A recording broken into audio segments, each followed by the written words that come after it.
గారు కానీ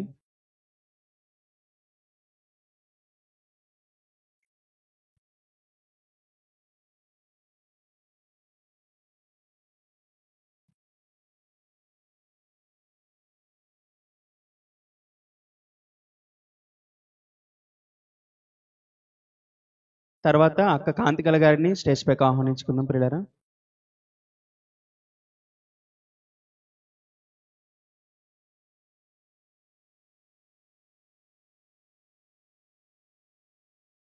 అలాగే వదిన వినూత్న గారిని కూడా సత్కారం చేసుకుందాం మనం.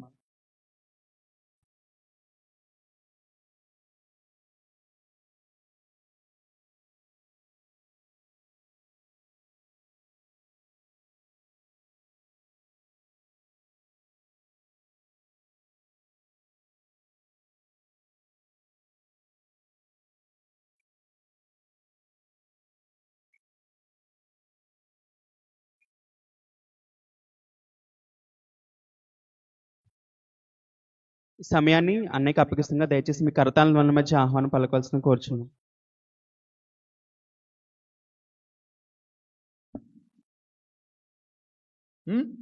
సరే, ప్రార్థన చేసుకుందాం. ఇక ఆలస్యం చేయకుండా ప్రార్థన చేసుకుని వాక్య ధ్యానంలోనికి అడుగు పెడదాం. అందరూ కూడా తలలు వంచి ప్రార్థనలో ఏకీభవించండి, ప్రార్థిద్దాం.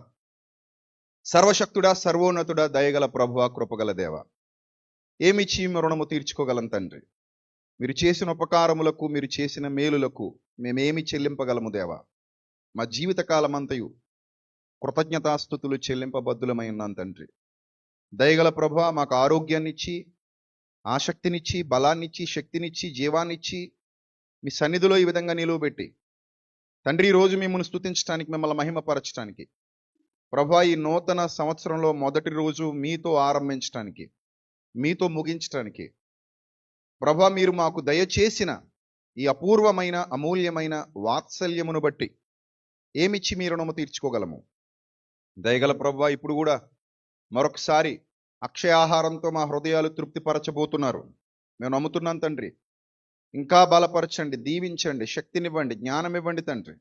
రెట్టింపు ఉత్సాహంతో మీ పిల్లలు పని చేయుటకు సహాయం దయచేయండి, నేర్పించండి.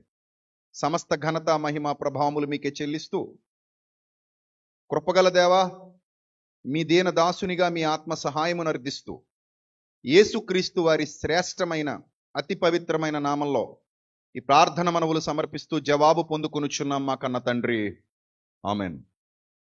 ప్రియమైన దేవుని సంగమా, ప్రియమైన దేవుని ప్రజలరా, దేవుడు వాత్సల్య సంపూర్ణుడు, ప్రేమ గలవాడు, దయగలవాడు, కృపగలవాడు, జాలి గలవాడు. దేవుడు అనగానే ఇలాంటి ఉత్తమోత్తమైన లక్షణాలతో నిండి ఉన్నవాడు.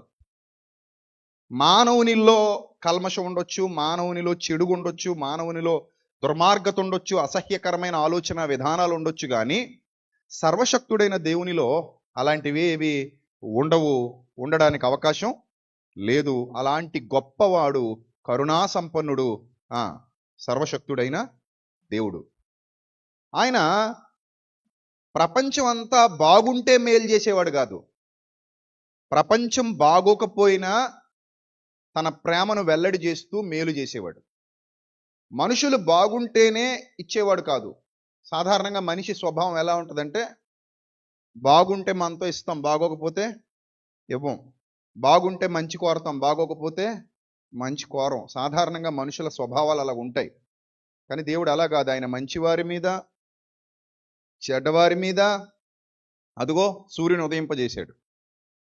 తాగేవారికి నూతన సంవత్సరం ఇచ్చాడు, వ్యభిచారం చేసే వాళ్ళకి నూతన సంవత్సరం ఇచ్చాడు, ద్రోహకార్యాలు చేసే వాళ్ళకి నూతన సంవత్సరం ఇచ్చాడు, మూర్ఖులకు వారికి కూడా నూతన సంవత్సరాన్ని ఇచ్చాడు, చెడ్డ కార్యాలు, అసహ్య కార్యాలు చేస్తున్న వాళ్ళకు కూడా నూతన సంవత్సరాన్ని ఇచ్చాడు.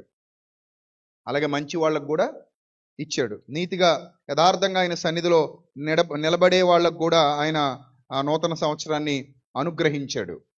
కాబట్టి ప్రియమైన దేవుని ప్రజలారా, ప్రియమైన దేవుని సంఘమా, దేవుడు ఇచ్చినటువంటి ఈ నూతన సంవత్సరం, దేవుడు అనుగ్రహించినటువంటి నూతన సంవత్సరం ఆయన ప్రేమను బట్టి అనుగ్రహించబడింది, ఆయన వాత్సల్యాన్ని బట్టి మనకు అనుగ్రహించబడింది. చూడండి, విలాప వాక్యాలు 3వ అధ్యాయము 23వ వచనం ఒకసారి చూద్దాం. విలాప వాక్యాలు 3వ అధ్యాయము 23వ వచనం. ఇది సందర్భం మీ అందరికీ తెలుసు. ఇశ్రాయేలీలు కొట్టబడుతున్నారు. ఇశ్రాయేలీలు నలుగొట్టబడుతున్నారు. చెరలోనికి వెళ్ళి బాధాకరమైన పరిస్థితి అనుభవిస్తున్నారు. అందుకే ఆ పుస్తకం పేరే ఏ వాక్యాలట? విలాప వాక్యాలు. విలాపం అంటే అర్థం ఏంటి? ఏడుపు, రోదన. విలాపం అంటే ఏడుపు, రోదన, శోధన, బాధ, దుఃఖము ఇవన్నీ కలిగి ఉన్నప్పుడు వచ్చేది విలాపం. సో ఈ విలాప వాక్యాల్లో 3వ అధ్యాయము 23వ వచనం జాగ్రత్తగా చూడండి ఏం రాయబడిందో అక్కడ.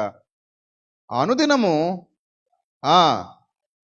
ఆయనకు వాత్సల్యత పుట్టుచున్నది, నీవు ఎంతైనా నమ్మదగిన వాడవు. ఆ పై లైన్లో మంచి మాట అంటాడు భక్తుడు ఇక్కడ.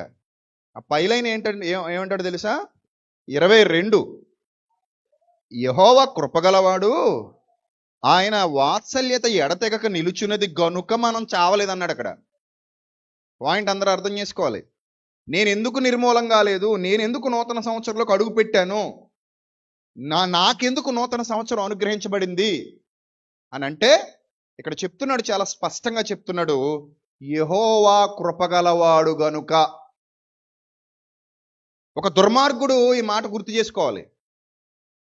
ఒక దేవుని కొరకు బ్రతకని వాడు ఈ మాట గుర్తు చేసుకోవాలి.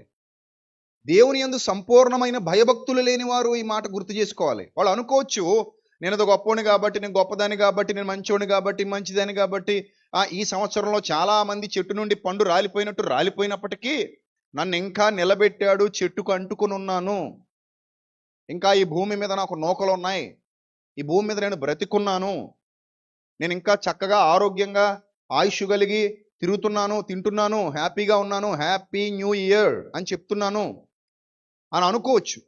అలా అనుకునే ప్రతి ఒక్కరూ తెలుసుకోవాలి. ఎందుకంటే సమాజంలో చాలా మంది అనుకుంటారు, మా నీతిని బట్టే, మా యథార్థతను బట్టే, మా గొప్పదనాన్ని బట్టే, నా క్రియలను బట్టే, నా బ్రతుకుని బట్టే, నా దేవుడు నన్ను ఇలా దీవించాడు, నా దేవుడు నన్ను ఆశీర్వదించాడు, నా దేవుడు నాకు మేలు చేశాడు, నా దేవుడు నాకు కృప చూపించాడు అని అనుకుని తమను తాము మోసం చేసుకుంటూ ఉంటారు. అలాంటప్పుడు ఏమనిపిస్తుంది అంటే, హేరోదు కూడా గొప్పవాడు అనుకుంటాడు. ఇంకా హేరోదు కూడా నేను రోజు తాగుతున్నాను, రోజు ఎంజాయ్ చేస్తున్నాను, రాజుగా సింహాసనం మీద కూర్చున్నానంటే దేవుడి దయ అనుకున్నాడు అనుకోండి. ఏమైనా ఉందా అక్కడ అర్థం? ఇప్పుడు మీకు బరబ్బా కావాలా, యేసుక్రీస్తు కావాలా అన్నప్పుడు బరబ్బా రిలీజ్ అయినప్పుడు బయటకు వస్తూ చూసారా దేవుడు నా పట్ల ఎంత మేలు చేశాడో, ఆ యేసుక్రీస్తునేమో లోపలయించాడు, నన్నేమో బయటకు వదిలించాడు. దేవా నీవు చేసిన మేలును బట్టి, నా యథార్థతను చూసి, నా నమ్మకత్వాన్ని చూసి ఉంటావు, నువ్వు ఎక్కడో నేను నీకు నచ్చి ఉంటాను, అందుకే నన్ను ఇలా బయటికి రిలీజ్ చేయించావని బరబ్బా అన్నాడు అనుకోండి, అంత చండాలంగా ఉంటుంది అది. మనుషులు నమ్మొచ్చు ఇలాంటి మాటలు, అంతే కదా. ఇప్పుడు బరబ్బా వచ్చి సాక్ష్యం చెప్పాడు అనుకోండి, కాదంటారా మీరు? మైకి తీసుకుని, దేవుడు నా జీవితంలో చేసిన మేలు ఎంత గొప్ప మేలు అంటే, ఆ యేసు ప్రభువా నేనా, ఇద్దరిలో ఎవరు బయటకు వస్తారు, ఎవరు అరెస్ట్ అవుతారని ఒక మంచి డైలమా క్రియేట్ అయి ఉంది. ఆ క్షణంలో టెన్షన్ వాతావరణం, tick tick tick tick tick అని సౌండ్ నడుస్తుంది. అనౌన్స్మెంట్ రాబోతుంది, బరబ్బాయా యేసుక్రీస్తా ఎవరిని రిలీజ్ చేస్తారని. అప్పుడు నేను మనసులో అనుకుంటున్నాను, ఇదిగో నేను పతివ్రతనైతే రోకలు నిలబడిపోనుగాక అన్నాను. ఏంటి పతివ్రత అయితే ఏమైపోద్దట? రోకలు నిలబడిపోద్దా?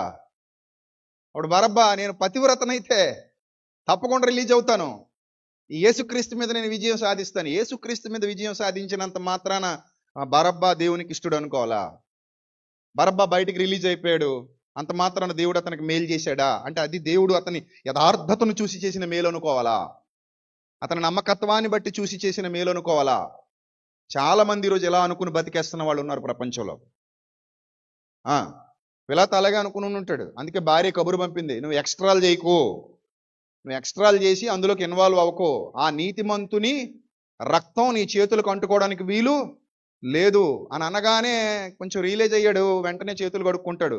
ఈరోజు చాలా మంది నేను బాగున్నాను కాబట్టి, నేను హ్యాపీగా ఒక 5-6 బీర్లు తాగి చక్కగా డ్రగ్స్ తీసుకుని, లేకపోతే నైట్ అంతా క్లబ్లోనో పబ్లోనో ఎంజాయ్ చేసి, చక్కగా అమ్మాయిలతో తిరిగి ఓయోలో రూములు బుక్ చేసుకుని వ్యభిచారాలు చేసి, ఇప్పుడు పొద్దునే లేచి వాట్సాప్లో అందరికీ హ్యాపీ న్యూ ఇయర్ పెట్టగలిగే సామర్థ్యాన్ని కలిగి ఉన్నానంటే, ఎక్కడో నేను ఎప్పుడో ఏ రోడ్డు మీద వెళ్ళేవాడుకో ఒక భోజనం పొట్లం ఇచ్చి ఉంటాను, అది నన్ను కాపాడుతుందేమో.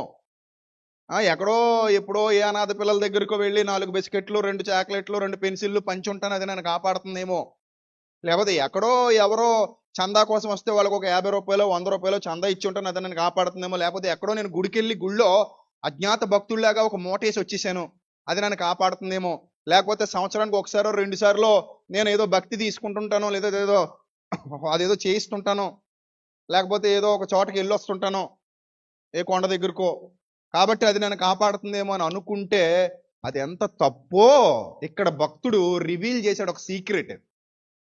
ఆ సీక్రెట్ ఏంటంటే 22వ వచనం జాగ్రత్తగా చదవండి. యెహోవా కృపగలవాడు, అది పాయింట్ అక్కడ. బరబ్బా గొప్పోడు కాదు, హేరోదు గొప్పోడు కాదు, హేరోదియా గొప్పది కాదు, నాట్యం చేస్తున్న హేరోదియా కూతురు గొప్పది కాదు. అర్థమైందా? యెజబేలు గొప్పది కాదు, అహబు గొప్పోడు కాదు, బయలు ప్రవక్త, బయలు దేవుడు గొప్పోడు కాదు. వాళ్ళెవరి వల్ల ఈ క్రెడిబిలిటీ రాలేదట, ఈ క్రెడిట్ రాలేదు. నువ్వు అనుకోవచ్చు నాదేదో ఉందలే, వెనకాల ఏదో ఉందో, చిన్న అకౌంట్లో ఏదో ఉందో చిన్నదే, అది నన్ను కాపాడేస్తుంది. కొంతమంది అంటారు కదా, మీ అమ్మమ్మ చేసిన పుణ్యం అమ్మ ఇది అంతాను, మీ అమ్మమ్మ పుణ్యమా? అయితే మీ అమ్మమ్మ తిన్న తిండి నీకు వచ్చేయాలి కదా మరి ఆ బలం. మీ తాతగారు చేసుకున్న పుణ్యం అమ్మ అంటే నువ్వు పాపం చేసుకున్నా మీ తాతగారు పుణ్యం కాపాడద్దు అనమాట. అంటే నువ్వు ఎన్ని పనికిమాల పనులైనా చేసేయచ్చు, మీ తాతగారు పుణ్యం నిన్ను కాపాడద్దా? బైబిల్ ఏమంటుందో తెలుసా? తండ్రులు ద్రాక్షలు తింటే పిల్లల పళ్ళు పులియవు, అలాగే తండ్రులు ద్రాక్షలు తిన్నారని పిల్లల కడుపు కూడా నిండదు. నీ పుణ్యం నీదే, మీ నాన్న పుణ్యం మీ నాన్నదే. ఇంకా గట్టిగా మాట్లాడితే మరి నీ పాపం నీదే, మీ నాయన పాపం మీ నాయనదే, మీ అమ్మ పాపం మీ అమ్మదే, నీ కొడుకు పాపం నీ కొడుకుదే, నీ పాపం నీ ఎవరి అకౌంట్ వాళ్ళకి సెపరేట్గా ఉంటుంది. ఒకళ్ళ అకౌంట్ నుంచి ఇంకొక అకౌంట్లోకి ఏం ట్రాన్స్ఫర్ అవ్వవు. అర్థమైందా? నువ్వు తింటే నీ కడుపే నిండుద్దా, నీ పిల్లల కడుపు కూడా నిండుద్దా? అలాగైతే మా ఇంట్లో మా నాన్నగారు ఒకరు తింటే సరిపోయేది కదా. నేను, మా అమ్మ, మా అన్నయ్య, మా చెల్లి మేము ఎవరు తినక్కర్లేదు చిన్నప్పటి నుంచి. మా నాన్న ఒక్కడు తినేసి హాయిగా పడుకుంటే అమ్మయ్యా వేవ్ అనుకుని మేము కూడా పడుకుందాం అనమాట. అవుతుంది అలాగా? అవదు. ఎవరు తిండి వాళ్ళు తినాలి. మరి ఎవరు తిండి వాళ్ళు తినాలన్న పాఠం నేర్చుకున్నప్పుడు, అది నీకు బాగా అర్థమైనప్పుడు అమ్మమ్మ పుణ్యం కాపాడుతుందని ఎలా అంటున్నావు నువ్వు?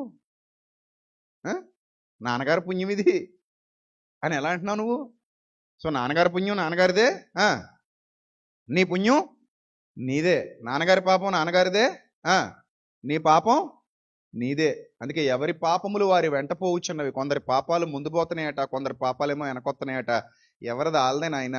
నువ్వు ద్రాక్షలు తింటే నీ పిల్లల పళ్ళు పులియవు.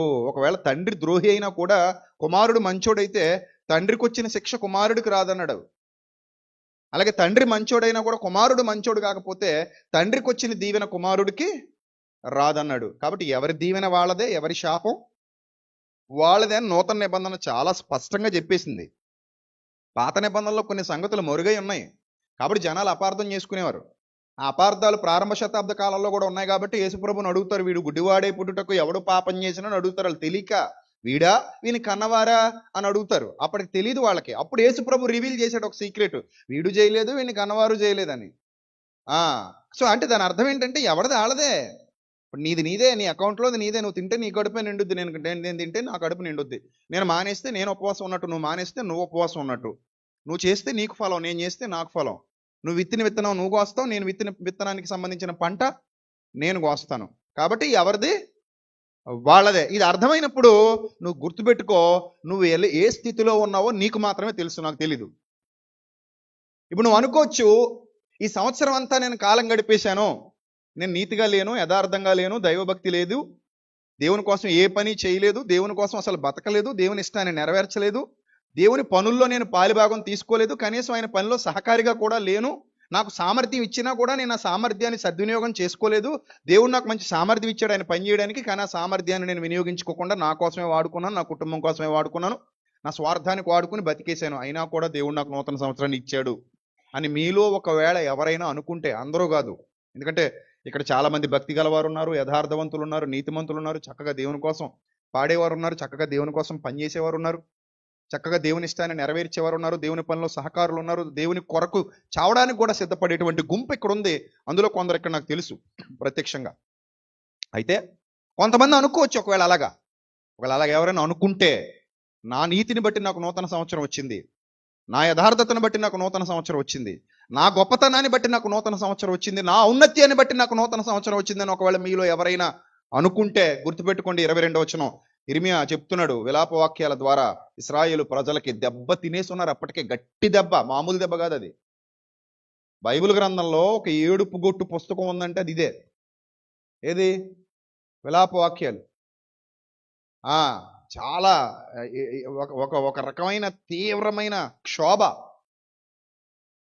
కిందపడి కొట్టుకుని ఏడుస్తున్నారు. కన్నీళ్లతో పరుపులు తేలిపోతున్నాయి. అంతలా ఏడుస్తూ ఉన్నప్పుడు రాసినటువంటి పుస్తకం. అందుకే పుస్తకానికి కూడా టైటిల్ విలాప వాక్యాలు. ఆ పుస్తకానికి ఆ పేరు అందుకు పెట్టాల్సి వచ్చింది. అంత ఏడుపులో రాసిన పుస్తకం ఇది.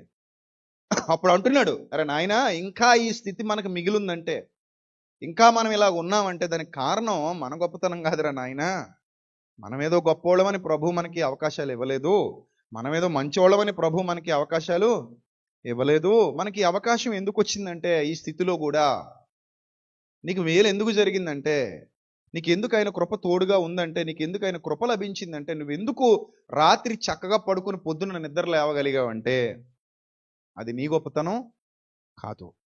అదే చెప్తున్నాడు అక్కడ, యెహోవా కృపగలవాడు, యెహోవా కృపగలవాడు, ఆయన వాత్సల్యత ఎడతెగక నిలుచున్నది గనుక మనము నిర్మూలము కాలేదు.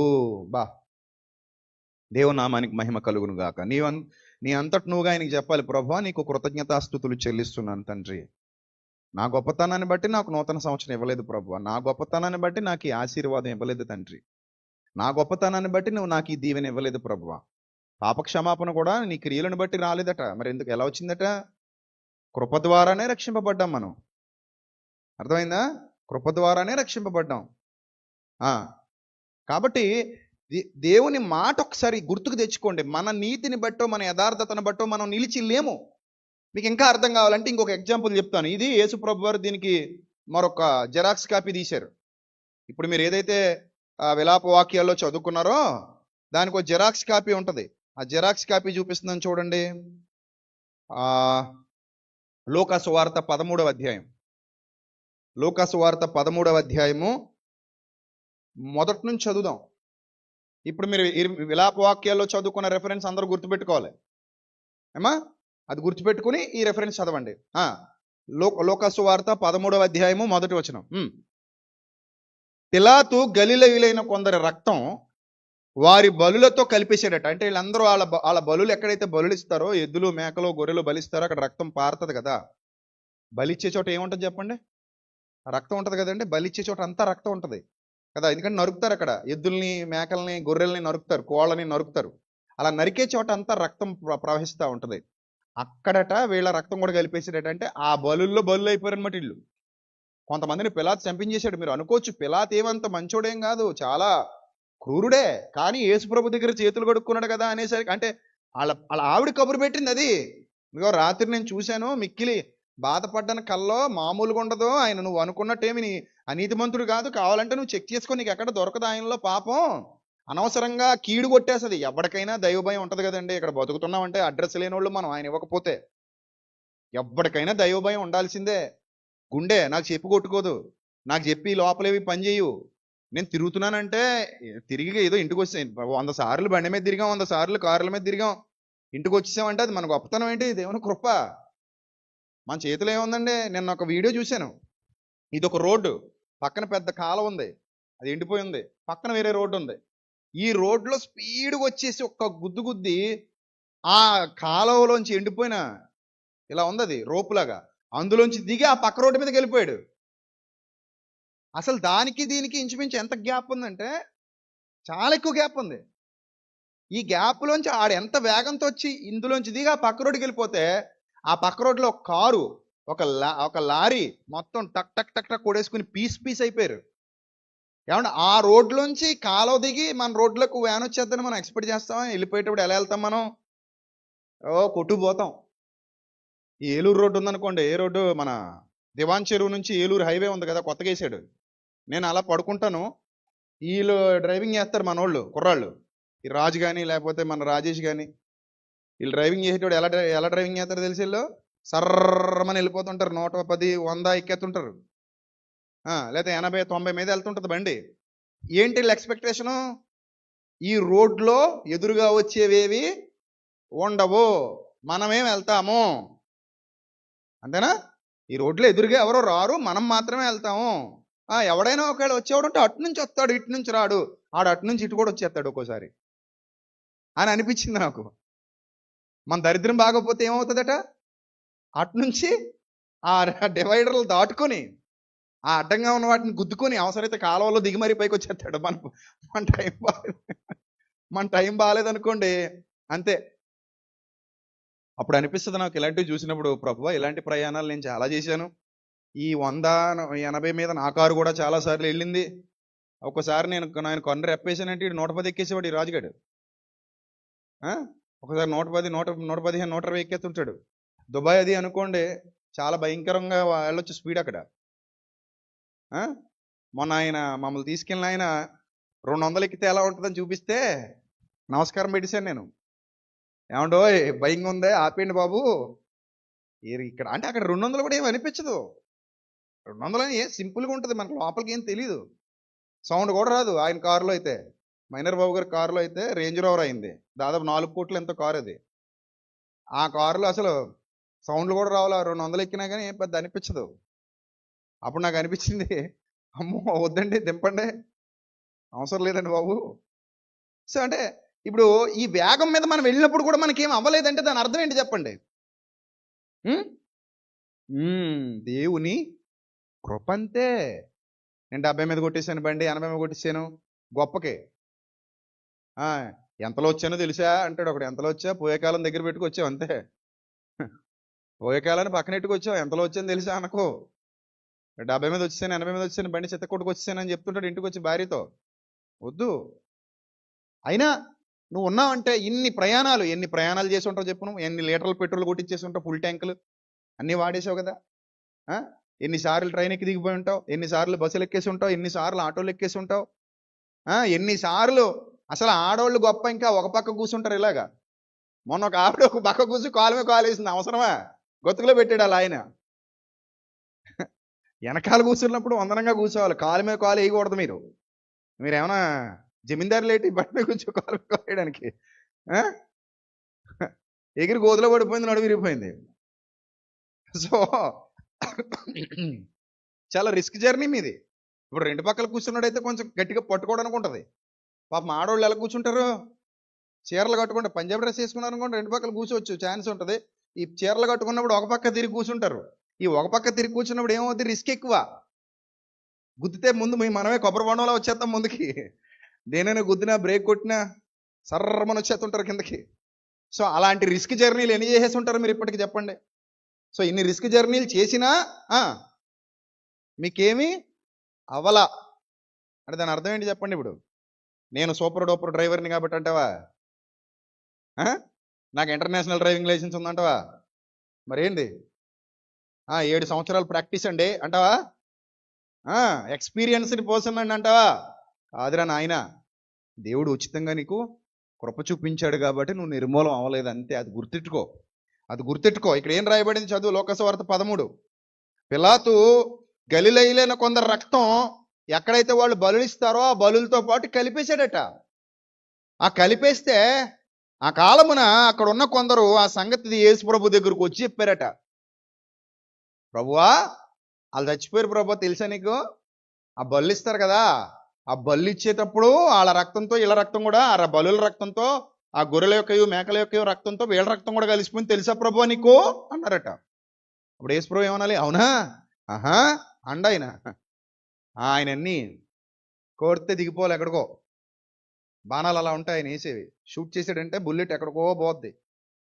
ఆయన ఏమన్నాడంటే ఇక్కడ, ఆయన వారితో ఇట్లా, నేను ఈ గలిలయులు అలాంటి హింసలు పొందినందున వారు గలిలయులందరికంటే పాపులు, అందుకే పోయారు అని మీరు అనుకుంటున్నారా? నెక్స్ట్, కారని మీతో చెప్తున్నాను. అప్పుడు అన్నాడు, మీరెంత దొంగలో నాకు తెలుసు. మీరు మారు మనసు పొందకపోతే వాళ్ళ మారు మనసు పొందలేదని కూడా తెలిసిపోయింది దీనికి.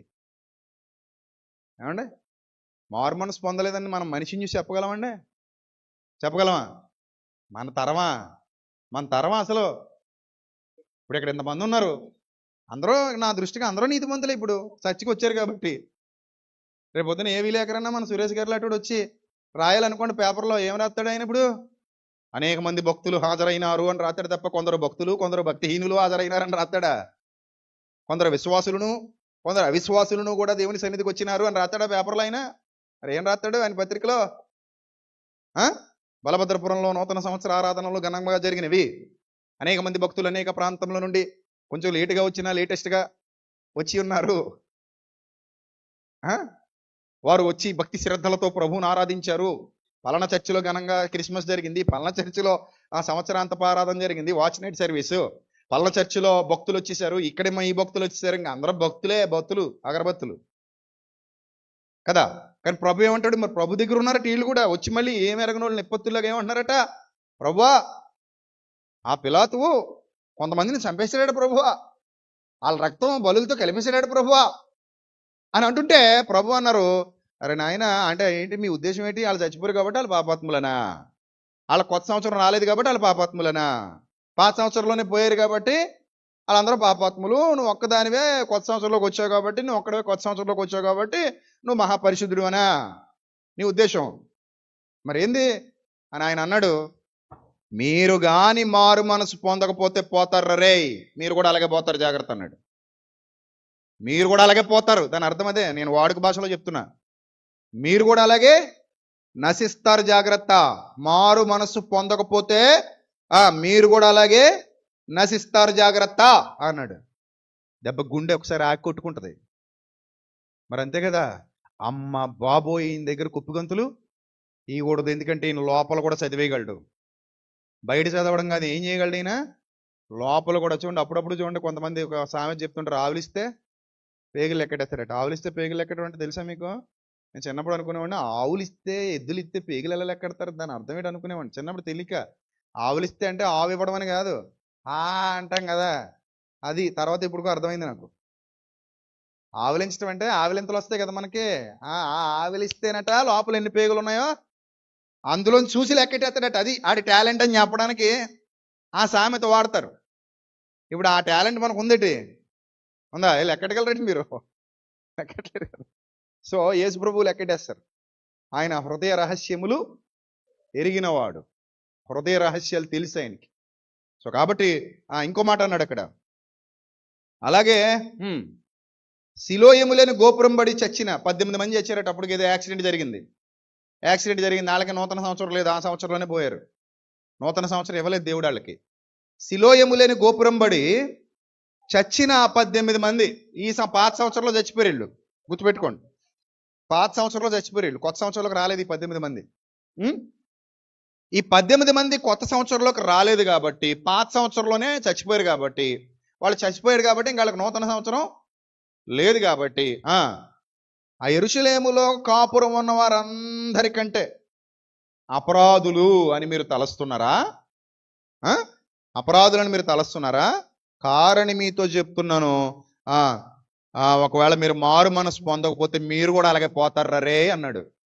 అక్కడితో కథ అయిపోయింది అనుకుంటున్నారా? అక్కడ నుంచి ఉపమానం స్టార్ట్ అయింది. దానికి రిలేటెడ్గా మనం ఏం చేస్తాం? ఈ 6వ వచనం దగ్గర నుంచే చదువుతుంటాం, పైన ఉన్నది వదిలేస్తాం.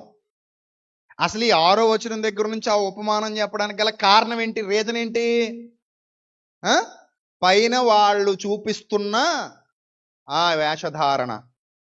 వాళ్ళు యేసు ప్రభు దగ్గరకు వచ్చి బిల్డప్లు కొడుతున్నారు, యేసు ప్రభు దగ్గరకు వచ్చి గొప్ప చెప్పుకుంటున్నారు. ఏమంటున్నారు ఆ వేషధారణలో? వాళ్ళు చచ్చిపోయారు తెలుసా అంటే అప్పుడు చెప్పాడు ఈ ఉపమానం. ఈ సంవత్సరం కూడా ఉండనిమ్మని నేను వేడుకున్నాను కాబట్టి నువ్వు బతికున్నావు బిడ్డా. అది అక్కడ కన్క్లూజన్. చదవండి, ఆ ఉపమానం చదవండి ఇప్పుడు.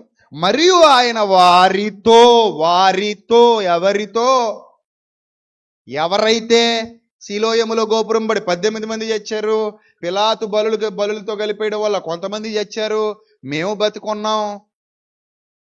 బతుకున్నాం, మాకే నూతన సంవత్సరం వచ్చింది, వాళ్ళకి రాలేదు. మేము నూతన సంవత్సరంలోకి అడుగు పెట్టాం, వాళ్ళు రాలేకపోయారు. మాకు దేవుడు బహుమతి ఇచ్చాడు, వాళ్ళకి ఇవ్వలేదు. మాకు దేవుడు గిఫ్ట్ ఇచ్చాడు, వాళ్ళకి ఇవ్వలేదు అని యేసు ప్రభు దగ్గరకు వచ్చి ఏదో తామే గొప్పవాళ్ళం అన్నట్టు, తమకేదో దేవుని సహాయం ఉందన్నట్టు, తమకే దేవుడు కృప చూపిస్తున్నాడు అన్నట్టు, ఇతరులకు చూపించలేదు అన్నట్టు, అది ఏదో వీళ్ళ నీతిని బట్టి అన్నట్టు. పాయింట్ అది. కృప చూపించడం కరెక్టే, వాళ్ళకే చూపించడం కరెక్టే, వాళ్ళకి చూపించకపోవడం కూడా కరెక్టే. కానీ ఆ కృప చూపించడానికి గల కారణం నీ యథార్థత, నీ నీతి అనుకుంటే అన్ని సందర్భాల్లో కరెక్ట్ కాదు. ఒకవేళ నువ్వు నీతిమంతుడు అయితే నీతిమంతురాలు అయితే, యథార్థవంతురాలు అయితే నువ్వు బస్సు దిగి క్షేమంగా ఇంటికి వచ్చేయచ్చు, బండి మీద క్షేమంగా ఇంటికి వెళ్ళిపోవచ్చు, నీ గ్యాస్ సిలిండర్ పేలిపోకపోవచ్చు, నీ కుక్కర్ పేలిపోకపోవచ్చు, ఏంది నువ్వు డెంగ్యూ జ్వరం వచ్చి నువ్వు హాస్పిటల్కి వెళ్ళి ఐసీయూలో చచ్చిపోకపోవచ్చు, నీ గుండె ఆగిపోకపోవచ్చు, నీకు యాక్సిడెంట్ జరగకపోవచ్చు, నువ్వు అనుకున్నవన్నీ అనుకున్నట్టు జరగవచ్చు, నువ్వు మట్టి పట్టుకుంటే బంగారం అయిపోవచ్చు, నీకు ఉద్యోగాలు వచ్చేయచ్చు, వ్యాపారాలు బాగుండొచ్చు, ఆహా తిన్నది బాగా అరుగుతుండొచ్చు, ఎన్నైనా జరగవచ్చు మేలులు. కానీ ఈ మేలులన్నీ జరగడాన్ని బట్టి, నా నీతిని బట్టి నాకు మేలులు జరిగాయని ఎప్పుడు కూడా కొంపదీసి నిజం కాకపోతే నిజం అనుకోకని దాని అర్థం. నిజమైతే ఇట్స్ ఓకే, నో ప్రాబ్లం. నిజమైతే ఇట్స్ ఓకే. ఇప్పుడు హిజ్కియా అడుగుతాడు, ప్రభువా ఇంత తొందరగా తీసుకెళ్ళిపోతావు ప్రభువా, నా నీతిని బట్టి ఒకసారి నా వైపు చూడు ప్రభువా, నా యథార్థతను బట్టి ఒకసారి నా వైపు చూడు ప్రభువా, ప్లీజ్ ప్రభువా, నేను మంచోడే కదా ప్రభువా, నేను దొంగనా ప్రభువా, నేను నీతి తప్పిన ఉన్నా, నేను నీతిగానే బ్రతుకుతున్నాను ప్రభువా, నీ కోసం యథార్థంగా బ్రతుకుతున్నాను ప్రభువా, దయచేసి నా వైపు ఒకసారి కరుణతో చూడు ప్రభువా అని ప్రార్థన చేశాడు. నాకు కొంచెం హాట్ వాటర్ కావాలి. ఆ ప్రార్థన చేస్తే వెంటనే దేవుడు ఏం చూపించాడు? కృప చూపించి మళ్ళీ ఎన్ని సంవత్సరాలు ఇచ్చాడట?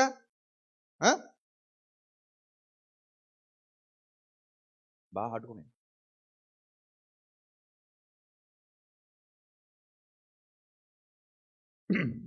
మరొక 15 సంవత్సరాలు ఏం చేశాడట? ఆయుష్కాలాన్ని పొడిగించాడట. సో దాన్ని మనం కన్సిడర్ చేయొచ్చు, అతను నీతిమంతుడే, అతను యథార్థవంతుడే కాబట్టి దేవుడు ఆయుష్కాలాన్ని పొడిగించాడు. కానీ అన్ని సందర్భాల్లో మనం దాన్ని కలుపుకోవడానికి వీలు లేదు. చదువుతాం ఇక్కడ, చూడండి ఏమనుందో. మరియు ఆయన వారితో ఉపమానం చెప్పాను, ఒక మనుష్యుని ద్రాక్ష తోట అనగానే ఈ లోకం, ద్రాక్ష తోట అనగానే దేవుడు సృష్టించినటువంటి ఈ లోకం అంతా ఒక ద్రాక్ష తోట అనుకుంటే, ఆ ద్రాక్ష తోటలో అంజూరపు చెట్టు ఒకటి నాటాడు. ఆ అంజూరపు చెట్టు దేవుని కోసం బ్రతుకుతున్నానని చెప్పుకుంటున్న నువ్వు నేను. ఏమా సంఘంలోని వ్యక్తి అంజూరపు చెట్టుతో పోల్చబడుతున్నాడు. ఇతను కొంచెం దేవునికి దగ్గరకు వచ్చినోడు.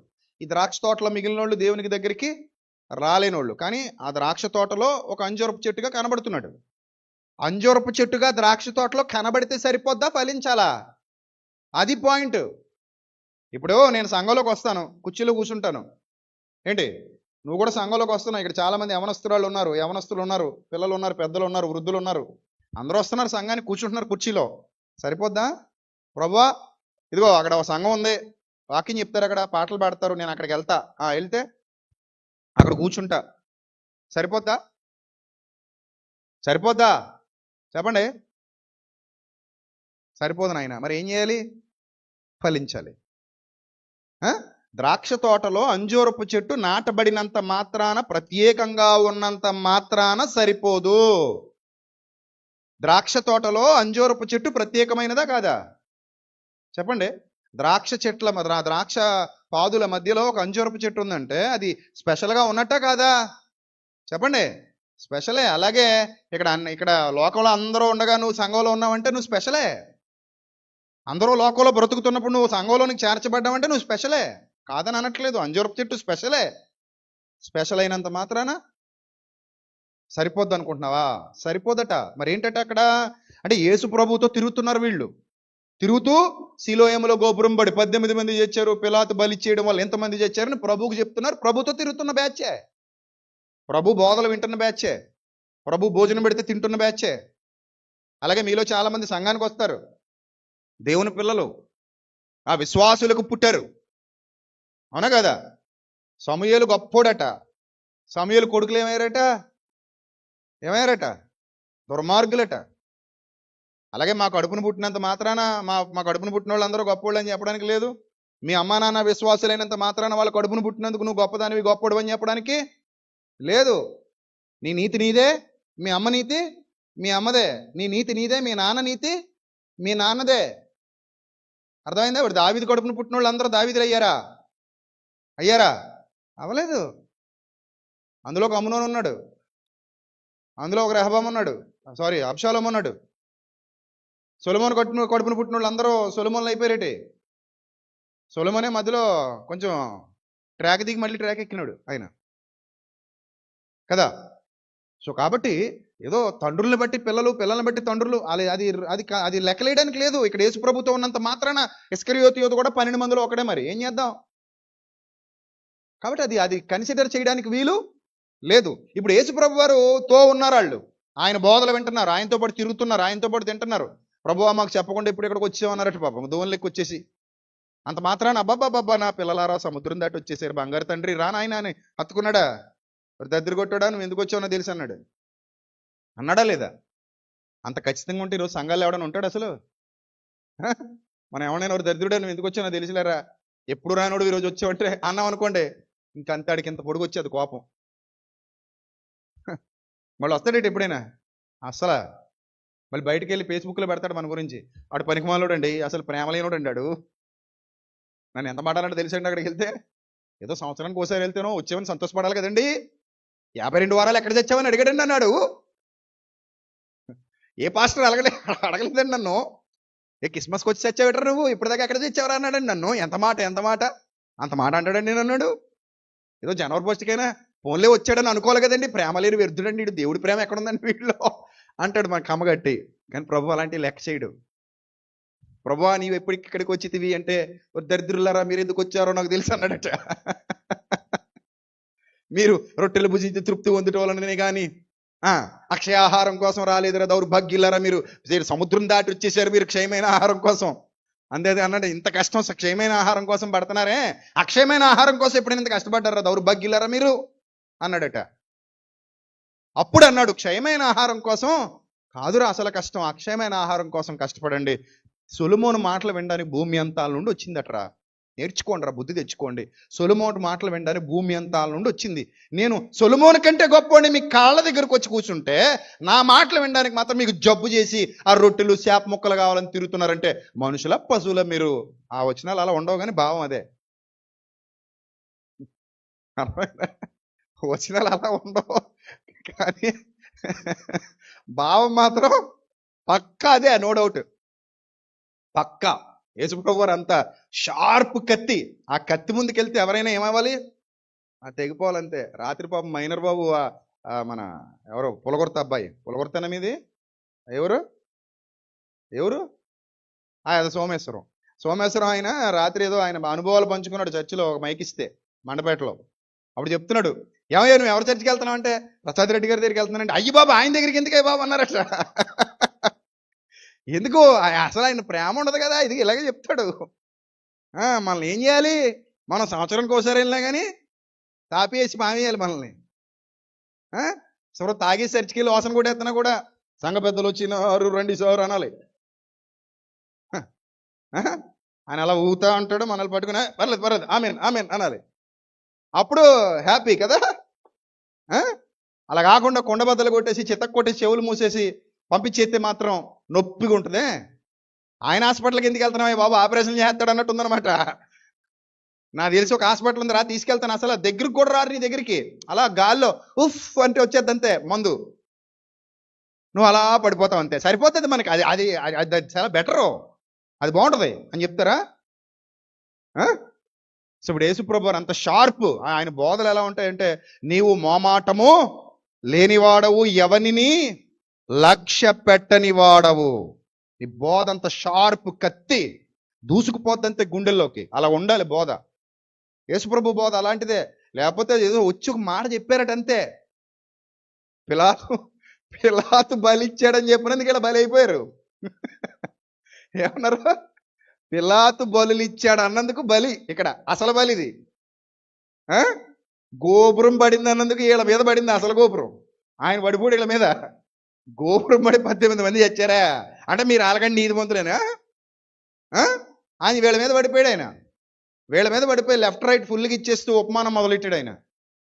ఇదిగో ఓ ద్రాక్ష తోట ఉంది, దేవుని తోట, అందులో అంజూరపు చెట్టు ఉంది, మిగిలేడితే దిక్కుమాల చెట్టు. ఈ తోట ఏమనుకుంటుందట, ఈ అంజూరపు చెట్టు ఏమనుకుంటుందట, నేను తోటలో నాటబడి ఉన్నాను కదా, ప్రత్యేకంగా ఉన్నాను కదా, దేవుని కొరకు ప్రత్యేకంగా ఉన్నాను కదా, ఇట్స్ ఓకే. కొంతమంది చాలా మంది జీవితాల్లో నేను పాటలు పాడుతున్నాను కదా, ఓకే. నేను ప్రసంగం చేస్తున్నాను కదా, ఓకే. నేను వారానికి కానుక ఇస్తున్నాను కదా, నేను ఒక అజ్ఞాత భక్తుడిని, అజ్ఞాత భక్తురాల్ని, కనబడకుండా వేస్తాను నేను కానుక. ఎప్పుడు అడిగినా నా వంతు పాత్ర పోషిస్తున్నాను కదా, నేను బియ్యం ఇస్తున్నాను కదా, లేకపోతే నేను భోజనాలు పెట్టిస్తున్నాను కదా, లేకపోతే నేను కూరగాయలు కోస్తున్నాను కదా, నేను మిమ్మల్ని ఎందుకు వదలాలి చెప్పండి?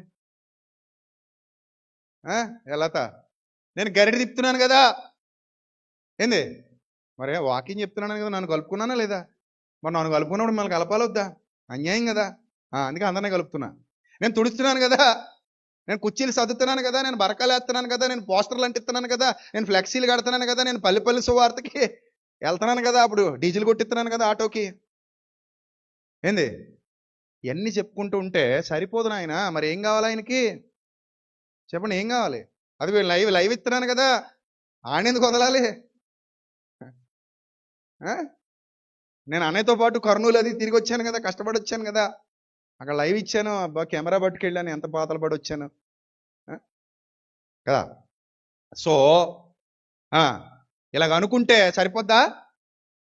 సరిపోద్దా? అలా అనుకుంటుందట ఈ చెట్టు. ఆ చెట్టు అలాగ అనుకుంటుందట. ఈ చెట్టు ఎవరంటే వాళ్ళు పైనున్నోళ్ళు. నేను ప్రభువుతో తిరుగుతున్నాను కదా, నాకు నూతన సంవత్సరం వచ్చింది అని అనుకుంటున్నారు పైనుండి బ్యాచ్. వాళ్ళని పిలిచి అన్నాడు, ఇదిగో ఈ దేవుని ద్రాక్ష తోటలో అంజూరపు చెట్టు ఒకటి నాటబడి ఉండెను, అయితే ఆ చెట్టు ప్రత్యేకంగా ఉందని సంతోషించక ప్రభువు, ఆ చెట్టు స్పెషల్గా మన తోటలో నాటబడిందని హ్యాపీ ఫీల్ అవ్వక ఆ చెట్టు దగ్గరికి ఎందుకు వెళ్ళాడట? ఇప్పుడు చెప్పండి, ఎందుకు వెళ్ళాడట? పళ్ళు ఎత్తుకుదామని వెళ్ళాడట. ఏమంటే ఎందుకు వెళ్ళాడట? పళ్ళు ఎత్తుకుదామని వెళ్ళాడట. పళ్ళు ఎత్తుకుదామని వెళ్తే ఏమీ లేవట. ఏమీ లేవట. ఏమైనా బాల్ ఉంది ఎక్కడ చిన్నది లేదా? ఇప్పుడు చెట్టు దగ్గరికి వెళ్ళాడట, పళ్ళు ఎత్తుకుతున్నాడట. ఆ చెట్టు దగ్గరికి వెళ్ళి పళ్ళు ఎత్తుకుతుంటే ఒక్క చెట్టు దగ్గర కూడా పళ్ళు దొరకలేదట. అప్పుడు ఏమన్నాడు? అది వద్దు. ఇప్పుడు కింద మాట చదవండి. గనుక అతడు ఇక్కడ సంవత్సరాల ప్రస్తావన వచ్చింది. అది వచ్చిందా సంవత్సరాల ప్రస్తావన? ఎన్ని సంవత్సరాలట? 3 ఏళ్ళట. 2020లో ఎతికాడట, దొరకలేదట. 21లో ఎతికాడట, దొరకలేదట. 22లో కూడా ఎతికాడట, దొరకలేదట. 23 వచ్చిందట. ఆవిడ 23లో కూడా ఎతికాడట, దొరకలేదట. ఇప్పుడు ఏమన్నాడట? ఓరు బాబు, వీడికి 24 కూడా ఇవ్వాలా? 21 ఇచ్చాను, తగలేసాడు. 22 ఇచ్చాను, తగలేసాడు. ఆ రోజు December 31 నాటికి ఏమన్నాడో గుర్తుందా? ఇది వద్దులేండి, నేను వేరే అడిగాను, అలా ఉంచి. ఆ రోజు December 31 నైట్కి ఏమన్నాడో గుర్తుందా? ఏమన్నాడు? సాక్ష్యం చెప్పాడు. ఏమని చెప్పాడు? ప్రభు ఈ సంవత్సరం అంతయు నన్ను నా కుటుంబమును చల్లగా కాచి కాపాడి వడపోసి ఇక్కడ తీసుకొచ్చి నిలబెట్టి ఉన్నాడు గనుక ప్రభుకు నేను స్తుతులు స్తోత్రములు చెల్లించుచున్నాను అని డబ్బా కొట్టాడా? కొట్టలేదా? కొట్టాడా? అయితే మార్తాళ్ళని మరో సంవత్సరం ఇచ్చాం. 3 ఏళ్ల నుంచి ఎత్తుకుతున్నాను కానీ ఏం దొరకలేదు? ఒక్క పండు దొరకలేదట. మీకు క్యాచ్లు పట్టడం వచ్చా ఎవరికైనా? నేను ఇది ఇసిరితే క్యాచ్ పట్టగలరా ఎవరైనా? పట్టండి చూద్దాం.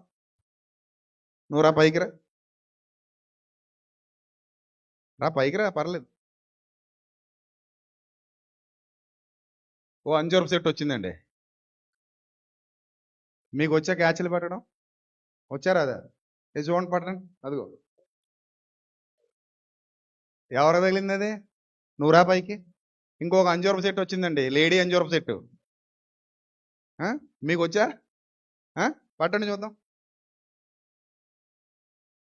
అది ఎవరు దొరికింది?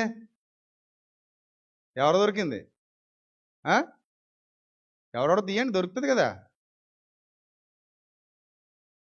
ఎవరు? రావయ్యా, నువ్వు రా. అనపత్తి అంజూరపు చెట్టు. ఇటు ఇంకెవరున్నారు? రా నువ్వు. ఏమ్మా వాళ్ళు చూస్తున్నావు? రా నువ్వు. నీ పక్కన ఉన్నావని కూడా లాక్కొచ్చి ఎదురుగున్నావండి, లేదా మా చింటిని తీసుకొచ్చేయండి, బాగుంటుంది. రావాలి. ఇంకా అసలు పిలిచినప్పుడు వచ్చే, లేకపోతే కోపం వచ్చేది నాకు. తీసుకొచ్చేయండి, మా చింటిని సుశీని కూడా తీసుకొచ్చేయండి. శ్వేత, లత రండి.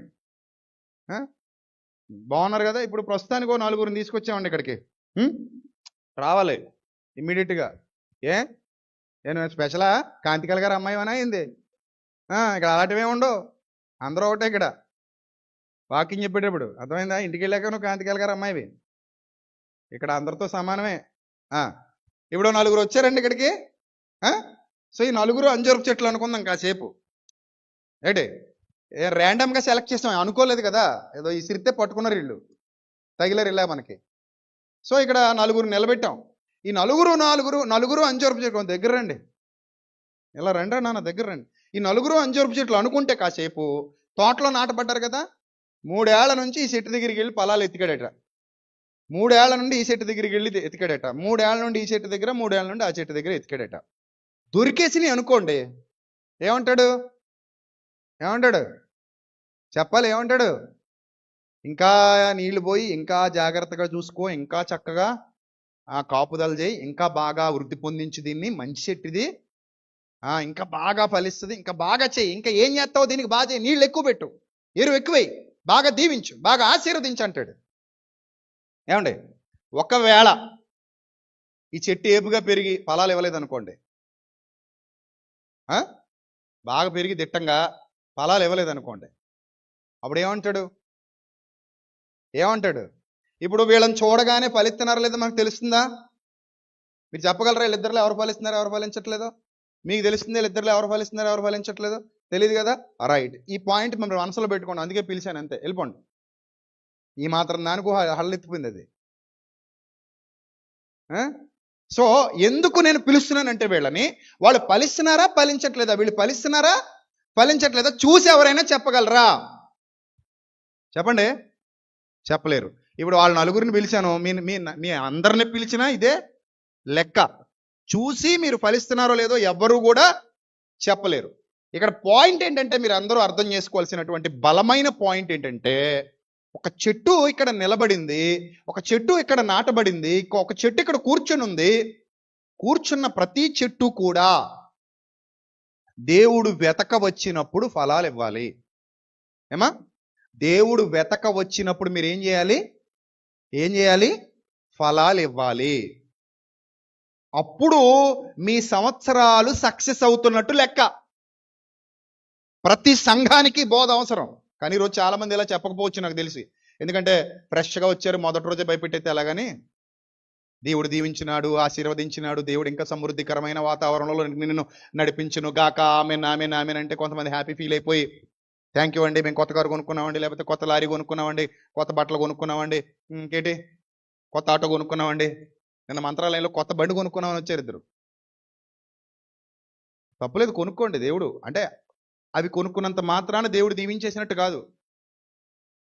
దేవుడు దీవెన, అసలైన దీవెనేది నువ్వు ఫలాలు ఇస్తుంటే అసలైన దీవెన.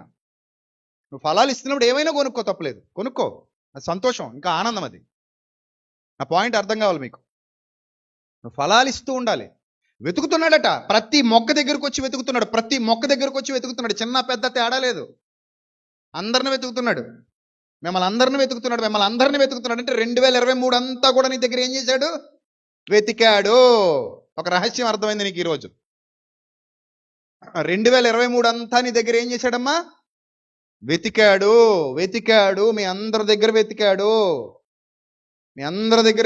2023 అంతా ఇదే జరిగింది. మీ అందరి దగ్గర ఫలాలు వెతికాడు. మరి దొరికాయా? చెప్పండి, దొరికాయా? అవి మీరు చెప్పాలి. ఏమా చూసి, ఇంకెవరు? నీ పేరేంది నాకు తెలీదు, నువ్వు పెద్ద పిల్ల. వినీత. ఏమా లక్ష్మణ్ కూతురు పేరేం పేరు? ఏంటో గట్టిగా చెప్పమ్మా. కీర్తి, దీపిక, గీతిక. నైస్. సో గీతిక మీ అందరి దగ్గర వెతుకుతున్నాడు. మరి ఈయన వీర్రాజు గారి దగ్గర వెతుకుతాడు, శ్రీనివాసరావు గారి దగ్గర వెతుకుతాడు, వర్మ గారి దగ్గర వెతుకుతాడు, దోసారెడ్డి గారి దగ్గర వెతుకుతాడు, నా దగ్గర వెతుకుతాడు, ఆ విజయ్ దగ్గర వెతుకుతాడు, అందరి దగ్గర వెతుకుతాడు. ఎవరిని వదలట్లేదు ఆయన, ఎవరిని వదలట్లేదు. మీ అందరి దగ్గర వెతుకుతానే ఉన్నాడు, అందరి దగ్గర వెతుకుతున్నాడు. దొరికాయా? దొరకలేదా? ఎవరు చెప్పాలి ఇప్పుడు సమాధానం? నేను చెప్పాలా, మీరు చెప్పాలా? ఎవరు చెప్పాలి? మీరే చెప్పాలి, నేను చెప్పడానికి సరిపోను కదా, నాకేం తెలుసు. నా దృష్టిలో మీ అందరూ మంచోళ్లే, నా దృష్టిలో మీ అందరూ మంచోళ్లే. నా వరకు నన్ను అడిగితే వీళ్ళు మంచోళ్లే కాదంటే మంచోళ్ళని చెప్తాను నేను. ఎందుకంటే నా వరకు మీరు అందరూ మంచిగానే ఉన్నారు, నా వరకు మీరు అందరూ యథార్థంగానే ఉన్నారు, నా వరకు మీరు అందరూ నీతిగానే కనబడుతున్నారు. కానీ ఇక్కడ పాయింట్ ఏంటంటే దేవుడు వెతికినప్పుడు దొరుకుతున్నాయా లేదా. ఈ సంవత్సరాన్ని ప్రత్యేకంగా లెక్కేసుకుంటే 3 ఏండ్ల నుండి అన్నాడు అక్కడ ఆయన. 3 ఏండ్ల నుండి అంటే ఇయర్ మెన్షన్ చేశాడు, గుర్తుపెట్టుకోండి. ఒక ఇయర్ మెన్షన్ చేశాడు. 3 ఏండ్ల నుండి అంజూరపు చెట్టున ఏం వెతుకుతున్నాను? ఫలాలు వెతుకుతున్నాను. ఏమి దొరకలేదు అన్నాడు. ఏమి దొరకలేదట. ఏమీ దొరకలేదా ప్రభువా? ఏమీ దొరకలేదు నాయన. అసలు ఒకటి కూడా దొరకలేదా ప్రభువా? ఒకటి కూడా దొరకలేదు నాయన. చెట్టు అంటే ఎన్ని ఉండాలండి? కొమ్మలు దిగబూసేయాలి, అసలు విరబూసేయాలి కొమ్మల నిండా, కొమ్మలు వంగిపోవాలి ఆ బరువుకి కదా. అది కదా అద్భుతమైన చెట్టు అంటే. మనం ఏ చెట్టుని చూసి బాగా ఇష్టపడతాం కదా? బాగా కొమ్మలు వంగిపోయేంత మామిడి పళ్ళు, కొమ్మలు వంగిపోయేంత జాంకాయలు, అలా దిగిపోతుంది అనుకోండి చెట్టు నిండా. వెంటనే సెల్ఫీ తీసుకుంటా, బాబా చెట్టు చూసారని ఎంత బాగా ఫలించిందో అని సెల్ఫీ తీసుకొని చెప్పండి, కసింగ్ తీసుకోండి, మనకు నచ్చుతుంది. పేపర్లో ఏ గేదె గురించి వేస్తారు? 3 రోజులకి లీటర్ పాలు ఇస్తుంది, పేపర్లో వేస్తారా? ఏ విలేకరైనా ఎత్తే చెప్తే కొడతారు, బుద్ధిగా లేదటయ్యా నీకు. 3 రోజులకి లీటర్ పాలు ఇస్తే 3 రోజులకి లీటర్ పాలు ఇస్తే అది పేపర్లో వేస్తావు నువ్వు అంటారనరా? మరి ఎప్పుడు వేస్తారు పేపర్లో గేదె గురించి? ఒక రోజే 10 లీటర్లు పాలు ఇస్తుంది అనుకోండి, ఒక పూటకి 15 లీటర్లు ఇస్తుంది అనుకోండి. ఆ ఆవు గురించి కానీ గేదె గురించి కానీ వెంటనే ఏం చేస్తారు? పేపర్లు వేస్తారు. ఏదో ఒక బుట్టబుడసరికాయ చిన్న కాయ కాసింది అనుకోండి, కుక్కమూతి పిందిలాగా, దాని గురించి పేపర్లు వేస్తాడేటి ఎవడైనా? ఏడు ఎంత పెద్ద ఆనపకాయ ఎక్కడుంది? పలానా రాజుగారి తోటలో ఉంది, పేపర్లు వేసేయండి. వస్తాడు విలేకరు, వస్తాడు అవసరమైతే ఫోటో తీసుకుని, ఇదిగో ఇంత పెద్ద మునక్కాడ, ఇంత పెద్ద పొట్లకాయ. మొన్న మమ్మల్ని అబుదాబిలో ఒక మార్కెట్కి తీసుకెళ్లారు, ఫ్రూట్ మార్కెట్కి. ఇంత ఉంది క్యాబేజీ, ఇంతగానే ఇంత ఉంది క్యాబేజీ, గంపలా ఉంది అది. ఏమండి బాబు, ఇది ఆ ఐతుల దగ్గర పని చేద్దండి, ఇళ్ళకి పట్టుకెళ్తే చాలా రోజులు వండుకోవాలి దీన్ని. ఇంతంత వంకాయలు, వంకాయ ఈ సైజు వంకాయలు ఆ మార్కెట్లో. క్యారెట్ ఇది ఎంత ఉంది కరెక్ట్గా, నా చేతికి కరెక్ట్గా ఇంత సైజు క్యారెట్. మాకు ఇండియాలో దొరకవేంటండి ఇలాంటివన్నీ అన్నాను నేను. ఇక్కడ ఇంత మంచిగా ఉన్నాయి కదా, ఇండియాలో దొరకవేంటండి? అక్కడ పెద్ద పెద్ద మీది ఇంతంత మామిడి పళ్ళు మన విదేశాల నుంచి ఎక్స్పోర్ట్ అవుతాయి కదా, అక్కడికి మంచి సరుకు అంతా విదేశాలకు పోద్ది, పనికిమాల సరుకు అంతా మన దగ్గర మిగిలిపోద్ది. సో అవి చూసినప్పుడు ఫోటోలు తీసుకోవాలనిపిస్తుంది. బాబ్బా ఏమి అద్భుతం. ఇస్రాయేల్ దేశం, కనాను దేశాన్ని వేగి చూడడానికి వెళ్ళినప్పుడట ఏంటి చెప్తారు వాళ్ళు? ఒక ద్రాక్షగాయలు ఎంతమంది మోస్తున్నారట? 2 మోస్తున్నారట. అలాగైతే అమ్ముకునేవాడు మన వాళ్ళు లారీల మీద అమ్మాలి, మన వాళ్ళు ఇంకా దాచిపళ్ళు అమ్ముకునేవాళ్ళు. ఈ బుట్టలో సైకిళ్ళు మానేసి బళ్ళును దేని మీద అమ్మాలి? అలాంటి ద్రాక్ష పళ్ళు అమ్మాలంటే గెల మొయ్యాలంటే మనకు గెల ఎందులో వేసి చూసి ఇచ్చేస్తాడు? కాటలేసి కేజీ రాయి, 1/2 కేజీ రాయి, 1/2 కేజీ రాయి వేసి చూసి ఇచ్చేస్తాడు మనకి గెల్లో. ఆళ్ళగెల ఎంతమంది అట? ఒక కావిడి కట్టుకొని మధ్యలో తగిలించుకొని అటొకటి ఇటొకటి భుజం కాసి మోస్తున్నారంటే నాకు తెలిసి ఆ ద్రాక్ష పండు ఎంత ఉందో, ఇలా ఉండుంటది, యాపిల్ పండులో ఇంకా పెద్ద ఉండుంటది. ఆ గెల ఎంత ఉందో, దాన్ని ఎలా పట్టుకొచ్చారో విచిత్రం అనిపిస్తుంది కదా. సో అలాంటివే మనం ఇష్టపడతాం, రైట్ ఆర్ రాంగ్? ఇప్పుడు మనం మాట్లాడుకుంటున్నాం, వేటి గురించి మాట్లాడుకున్నాం? అలాంటి వాటి గురించి మాట్లాడుకున్నాం తప్ప కుక్కమూతి బిందుల గురించి మాట్లాడుకోలేదు, బుట్టబుడసరకాయ గురించి మాట్లాడుకోలేదు, చిన్ని వాటి గురించి మాట్లాడుకోలేదు, ఎండిపోయిన గొడ్డు చెట్ల గురించి మాట్లాడుకోలేదు. నేను ఈ చెట్టున, అంజూరపు చెట్టున ఫలములు వెతుకుతున్నాను. 2023 అంతా వెతికాను, ఒక్క పండు అయినను దొరకలేదట. ఏమీయో దొరకలేదంటే అర్థం ఏంటి? ఒక్క పండు కూడా దొరకలేదట నీ దగ్గర. అంటే నెక్స్ట్ ఇయర్ డౌటేనా?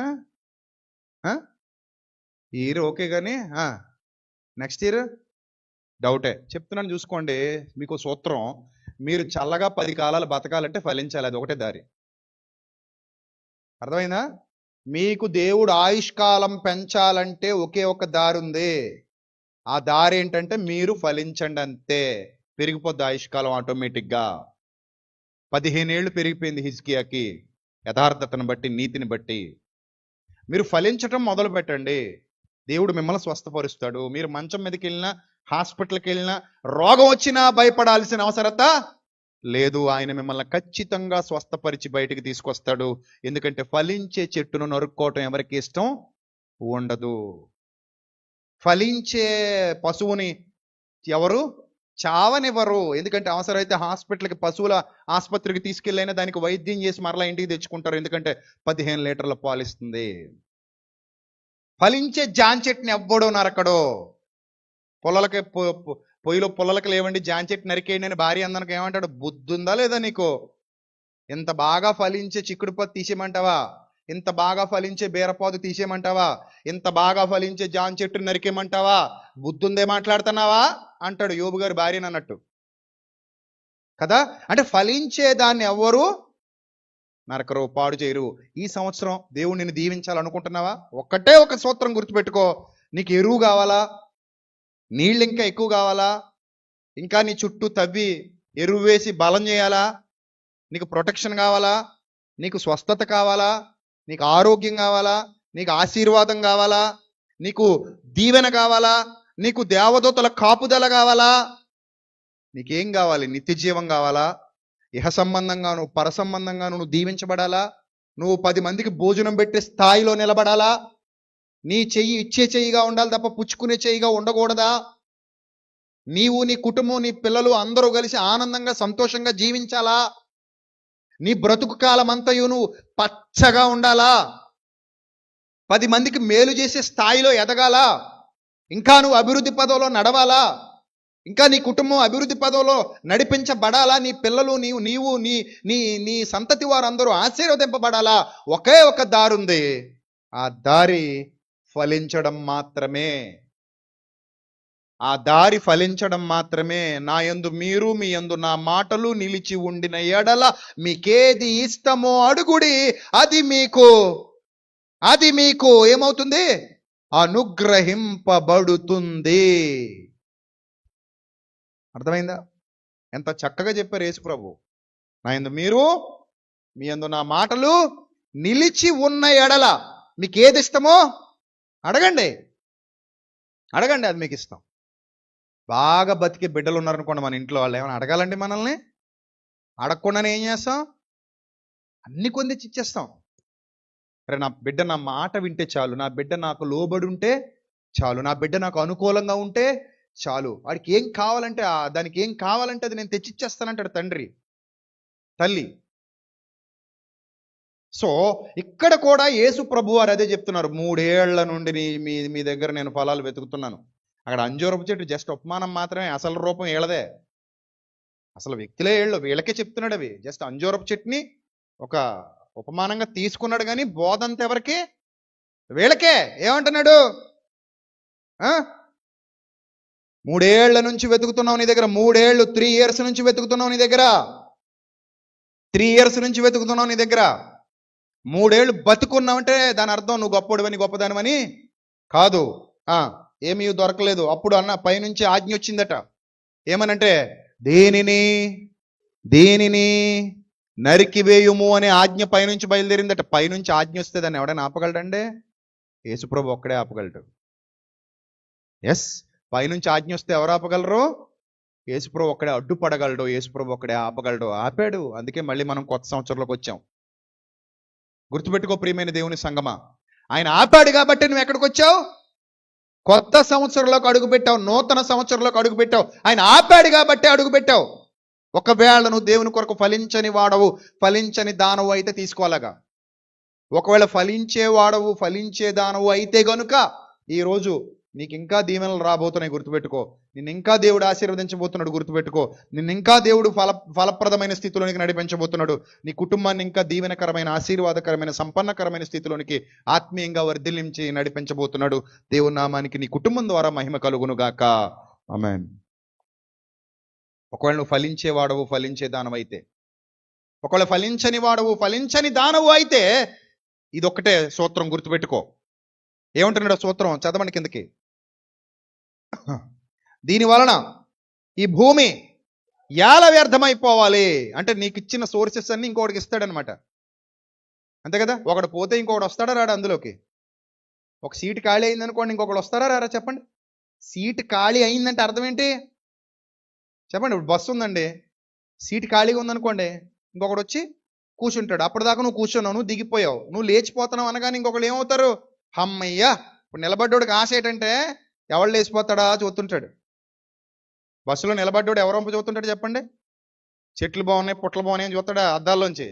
మరి ఏం చూస్తాడు? ఎవరు లేచిపోతాడా, వెళ్ళి కూర్చుందామా అని చూస్తాడు. ఇప్పుడు తెలంగాణలో అదే పరిస్థితి అట, కొట్టు చచ్చిపోతున్నారట జుట్టు పట్టుకొని. ఫ్రీ ఫ్రీ ఫ్రీ అన్నాడు అంతే. ఇంకా మనకు ఫ్రీ అంటే పినాయిలు తాగేస్తాం అంతే. ఫ్రీ అనగానే పరుగులు ఎత్తేస్తున్నాడు తెలంగాణలో. రేపు మన ఆంధ్రాలో కూడా పెట్టారనుకోండి సత్యమే. ఇంకేముండదు ఇంకా. ఏంటో ఈ ఫ్రీలు. వేపకాయ ఇచ్చి తాటికాయ లాగేసుకోవటం ఇది. కానీ మనం వేపకాయ చాలు మాకు బాబు, మాకు తాటికాయ బాబు, వేపకాయ చాలు అనే బతుకులు మనవి. సరే, ఈ సీటు ఎవడొకడు లేస్తే మనం ఏం చేస్తాం? వెళ్ళి కూర్చుంటాం. రైట్ రైట్ కాళ్ళు లాగేస్తాను ఇందాక నుంచి. ఎవడని లేస్తే నేను వెళ్ళి ఆ సీట్లో ఏం చేస్తాను? కూర్చుంటానంటే ఒకడు పోతే ఇంకొకడు వస్తాడు, ఒకడు పోతే ఇంకొకడు వస్తాడు. ఒక ఉద్యోగం ఖాళీ అయితే మరొకడు ఆ ఉద్యోగానికి అప్లై చేస్తాడు. ఒకడు పదవి రాజీనామా చేస్తే ఇంకొకడు ఆ పదవిలోకి వస్తాడు. ఒకడు పదవిలో ఉండి చచ్చిపోతే మళ్ళీ ఎలక్షన్ మొదలైపోద్ది. అలాగే ఒక చెట్టు తీసేస్తే ఆ ప్లేస్లో మరో చెట్టు నాటబడతది. గుర్తుపెట్టుకోవాలి. ఇప్పుడు మీరు దేవుని తోటలో అంజూరపు చెట్లు, ద్రాక్ష తోట ఉంది లోకం. ఎవరికి నచ్చినట్టు వాళ్ళు బ్రతుకుతున్నారు, బ్రతకనివ్వండి. వాళ్ళ దగ్గర దేవుడు ఫలాలు ఆశించట్లేదు. ఫర్ యువర్ ఇన్ఫర్మేషన్ చెప్తున్నాను. ఆ ద్రాక్ష తోటలో ఏ ద్రాక్ష పాదు దగ్గర దేవుడు ఫలాలు ఆశించట్లేదు. కానీ ఈ ద్రాక్ష తోటలో ప్రత్యేకంగా నాటబడిన ఓ అంజూరపు చెట్టు, నువ్వు ఆడ మనిషివా, మగ మనిషివా, చిన్నవా, పెద్దవా, వృద్ధుడివా, వృద్ధురాలివా, ఎవరైనా కానివ్వు, ఓ అంజూరపు చెట్టు అంటున్నాను నేను ఈ ప్రసంగంలో. ఈ ప్రసంగంలో నేను అంజూరపు చెట్టు పేరుతోనే పిలుస్తున్నాను నేను. ఓ అంజూరపు చెట్టు, నీ దగ్గర దేవుడు ఈ సంవత్సరం అంతా ఫలాలు వెతికాడు. దొరికాయా? సంతోషం. దొరకలేదా? మరో సంవత్సరం ఇచ్చాడు. ఈ సంవత్సరము కూడా ఉండనిమ్ము. కృప. విలాపవాక్యాల్లో మాట గుర్తురావాలి మీకు. దేనివల్ల మనం నిర్మూలించబడలేదట? యెహోవా కృప వలన మాత్రమే మీరు నిర్మూలించబడలేదు. నువ్వు ఏ దేశంలో ఉన్నా సరే, this is the right answer. నువ్వు రోజు బస్సులోకి వెళ్ళి వస్తున్నావు, బస్సులో తిరుగుతున్నావు, రోజు కారులో తిరుగుతున్నావు, రోజు బండి మీద తిరుగుతున్నావు, రోజు ట్రైన్ల మీద తిరుగుతున్నావు, రోజు ఫ్లైట్ల మీద తిరుగుతున్నావు, కానీ నీకేం అవ్వలేదు, సేఫ్గా వచ్చావు. మరి మేము ఎంత సేఫ్గా వచ్చామండి? నేను, మా ఆవిడ, పిల్లోడు ముగ్గురు వెళ్ళామా. ఇక్కడ రాజమండ్రి నుంచి హైదరాబాద్ ఫ్లైట్ దిగింది. హైదరాబాద్ నుంచి దుబాయ్, దుబాయ్ నుంచి అబుదాబి, అబుదాబిలో మళ్ళీ ఆ మధ్యలో అక్కడ కారులో తిరగటాలు, మళ్ళీ అబుదాబి నుంచి ఖతార్, ఖతార్ నుంచి మస్కట్, మస్కట్ నుంచి హైదరాబాదు, మళ్ళీ హైదరాబాద్ నుంచి నేను కర్నూలు కారులో మంత్రాలయం, మళ్ళీ అక్కడ నుంచి మళ్ళీ హైదరాబాద్, అక్కడ నుంచి మళ్ళీ రాజమండ్రి, రాజమండ్రి నుంచి మళ్ళీ ఇంటికి. ఈరోజు మీ మధ్యలోకి వచ్చేసాను ఇన్ని తిరిగేసి. అంత గాల్లోనే సముద్రాల మీద తిరిగాను. గాల్లో సముద్రాల మీద తిరిగి క్షేమంగా వచ్చి ఈరోజు మీ మధ్యలో నిలబడి నూతన సంవత్సరంలో మాట్లాడుతున్నానంటే నా గొప్పతనమా ఇది? సర్వోన్నతుడైన దేవుడు నాకు అనుగ్రహించిన కృప మాత్రమే. అర్థమైందా? కృప మాత్రమే. లేకపోతే ఇన్ని ప్రయాణాలు చేసి వచ్చి ఇక్కడ ఇంకా మీ మధ్యలో నిలబడ్డానంటే ఏది ఏం అవ్వలేదు, హాయిగా ఆరోగ్యంగా ఉన్నాను. దైవకృప, దైవాశీర్వాదం నా మీద ఉందని నేను ఆయనకు కృతజ్ఞతాస్తుతులు చెల్లిస్తున్నాను. ఈరోజు ఆయన సన్నిధిలో ఈ సంవత్సరపు తొలి దినాన నిలువబడి, నా ప్రియ చెల్లెమ్మ, తమ్ముడు, అక్క, అన్నయ్య, నీ మీద ఎంత ప్రేమ లేకపోతే మళ్ళీ ఈ సంవత్సరంలో నేను తీసుకొచ్చాడు. నీ మీద ఎంత ప్రేమ లేకపోతే మళ్ళీ ఈ సంవత్సరంలో నేను నిలబెట్టాడు. ఒకసారి ఆలోచన చేయి ప్లీజ్, ఒకసారి ఆలోచన చేయి. మళ్ళీ అవకాశం నీకు వస్తుందో రాదో. చాలా మంది డిసెంబర్ 31కి లోపలే ఏమైపోయారు? వెళ్ళిపోయారు. అందులో పెద్ద పెద్దోళ్ళు ఉన్నారు. ఈ సంవత్సరం చచ్చిపోయిన లిస్ట్ చూడండి. పెద్ద పెద్దోళ్ళు ఉన్నారు, సెలబ్రిటీలు ఉన్నారు, యవనస్తులు ఉన్నారు, యవనస్తురాళ్ళు ఉన్నారు, చిన్నోళ్ళు ఉన్నారు. కానీ వాళ్ళందరూ ఈ నూతన సంవత్సరాన్ని చూడకుండానే రాలిపోయిన మొక్కలు, రాలిపోయిన వృక్షాలు, రాలిపోయిన మహావృక్షాలు.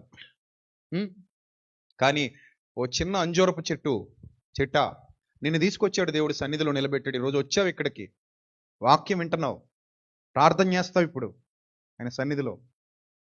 నీకు ఇంత మంచి అవకాశం. దేవుని పనిలో ఉన్నావు, దేవుని తోటలో ఉన్నావు. తోటలో నాటబడిన ఓ మొక్క నీకు దేవుడు ఒకవేళ నువ్వు ఫలించకపోయినట్లయితే మళ్ళీ ఆయన నీకు ఛాన్స్ ఇచ్చాడు ఈ రూపంలో. It's a wonderful chance. ఈ ఛాన్స్ నువ్వు వాడుకుంటావా, వదిలేస్తావా? చెప్పండి. ఎంతమంది వాడుకుందాం అనుకుంటున్నారు? ఎంతమంది వాడుకుందాం అనుకుంటున్నారు? అందరిని అడుగుతున్నారు. ఫలించే వాడవైనా వాడుకోవచ్చు, ఫలించని దానమైనా, ఫలించని వాడువైనా నువ్వేం చేయొచ్చు? వాడుకోవచ్చు.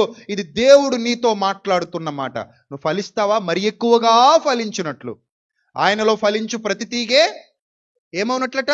మరి ఎక్కువగా ఫలించినట్లు దానిలోని పనికిరాని తీగలను తీసిపారేస్తాడట. తీసిపారేసి తీగగా ఉండొద్దమ్మా ప్లీజ్.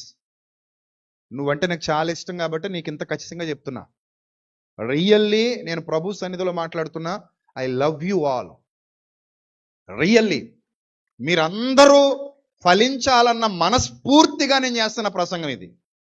ఏదో సరదాగా ప్రిపేర్ అయ్యి సరదాగా వచ్చి ఏదో ప్రసంగం చేయాలి కాబట్టి నూతన సంవత్సర ప్రసంగం చేసేసి పోదాం, అలాంటి బోధకుడు కాదు నీ ముందు కూర్చున్న, నీ ముందు నిలబడిన బోధకుడు. నేను అలాంటి ఆలోచనలు కలిగిన వాడను కాను. నా ఆశ, నా ఆశయం, నా కోరిక అది ఎంత తీవ్రమైనదంటే నువ్వు ఫలిస్తే పరలోకంలో దేవుడు నీ ముందు నేను చాలా ఆనందపడతాను. అందుకే నీకోసం ఈ ప్రసంగం మాట్లాడుతున్నా. నీ బాధపడాలని కాదు. నువ్వు అనుకోవచ్చు, ఏంటి ఈరోజు మా అన్నయ్య ఇంత షార్ప్గా ఇంత ఖచ్చితంగా మాట్లాడేస్తున్నాడు, జనవరి 1 రోజు కొంచెం ఏదో వెసులుబాటు ఇవ్వచ్చు కదా. ఇంతకంటే ఆనందం ఎక్కడ ఉంటుంది తెలుసు? ఆలోచించి ఒకసారి. మొదటి రోజే శుభ్రంగా ఉతుకుతున్నాం మలినం పోవునట్లు. మొదటి రోజే సత్యం మీ కళ్ళ ముందుకు వస్తుంది. మీ సత్యం ఒకవేళ నువ్వు రాత్రి 12 గంటలకు ప్రార్థన చేసావో చేయలేదో మాకు తెలియదు. మేము మాత్రం మండపేటలో ప్రార్థనలో ఉన్నాం రాత్రి 12 గంటలకి. నూతన సంవత్సరం ప్రార్థన చేసుకుంటూ అడుగు పెట్టాం. అప్పుడు నేను అందరితో ప్రార్థన చేయించాను. ఆ ప్రార్థనలో నేను చెప్పింది ఒకటే, ప్రభువా ఎవరు కూడా అతిశయంతో నూతన సంవత్సరంలోకి వెళ్ళకూడదు, అతిశయంతో కొత్త రోజు తీసుకోకూడదు, అతిశయంతో కొత్త నెలలోనికి వెళ్ళకూడదు. కృప ద్వారా రక్షించబడ్డామన్న సత్యాన్ని తెలుసుకోవాలి, మరింత వృద్ధి పొందాలి. ఒకవేళ వృద్ధి పొందని వారైతే వృద్ధి పొందిన వారు కూడా మరింత వృద్ధి పొందాలి. దీవించి వారు ఇంకా దీవించబడాలి, శాపగ్రస్తులు వాళ్ళ శాపాన్ని తొలగించుకోవాలి. అది దైవ నిర్ణయం. సో నేను మనస్ఫూర్తిగా చెప్తున్నాను, నా ప్రియ తమ్ముడు, నా ప్రియ చెల్లెమ, నా ప్రియ అన్న, నా ప్రియ అక్క, నువ్వు బాగుంటే మొట్టమొదట ఆనందపడేవాడిని నేను. చాలా ఆనందపడతాను.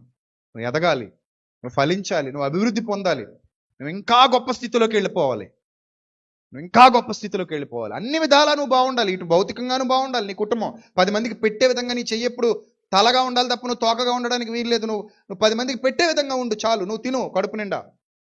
నీకు తిండికి, బట్టకి, ఇంటికి ఉండడానికి, నివాసానికి కొదువు లేకుండా నువ్వు సమృద్ధికరమైన వాతావరణంలో ఉంటే చాలు. ఏమి తిందుమా, ఏమి తాగుదుమా, ఏమి ధరించుకుందుమా అని వీటిని గురించి మీరు చింతింపకూడదు. అవన్నీ మీకు అంతవరకు నేనున్నాను అన్నాడు దేవుడు. చాలు ప్రభువా, మాకు అంతకుమించి ఏం కావాలి? నువ్వు మమ్మల్ని పోషిస్తానంటే మాకు అంతకంటే ఏం కావాలి ప్రభువా? మమ్మల్ని పోషిస్తావు, మమ్మల్ని విడువక ఎడబాయక ప్రేమిస్తావు, మమ్మల్ని ఆదరిస్తావు. చాలు తండ్రి, చాలు. ఇంకెంతకు మించి ఏం కావాలి? ఏం కావాలి? అలాంటి మంచి మనస్సాక్షి కలిగిన వాడవు, కలిగిన దానవైతే ఇక్కడ తోటమాలి ప్రేమను అర్థం చేసుకో. ముగించుకుందాం. తోటమాలి ప్రేమను అర్థం చేసుకో. ముగింపులోకి వెళ్తున్నాను నేను.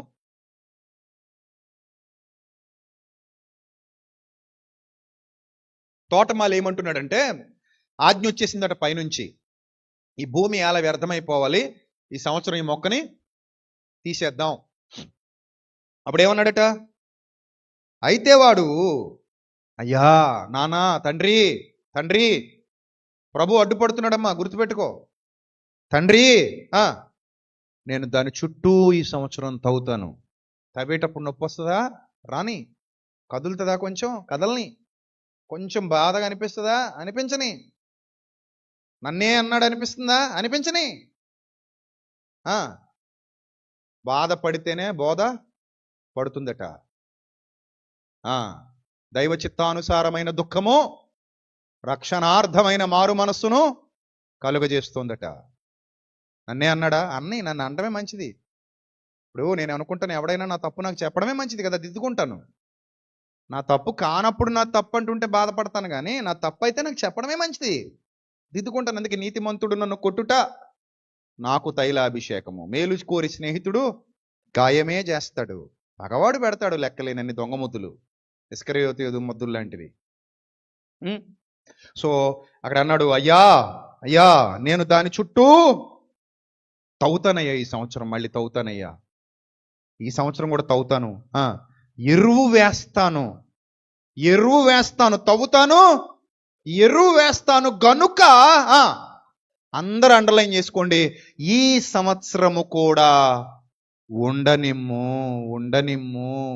ప్రభా, తీసుకెళ్ళిపోద్దు ప్రభా, ప్లీజ్ ప్రభా, అలాగ ఉండని ప్రభా, తీసుకెళ్ళిపోద్దు ప్రభా, అలాగ ఉండని ప్రభా. ఎంత బాగుందండి ఈ మాట, ఎంత ప్రేమ ఉందండి యేసుప్రభు ప్రేమ ఇందులో. యేసుప్రభు ప్రేమ ఎంత ఉందండి ఇందులో, అర్థం చేసుకోండి ఒకసారి.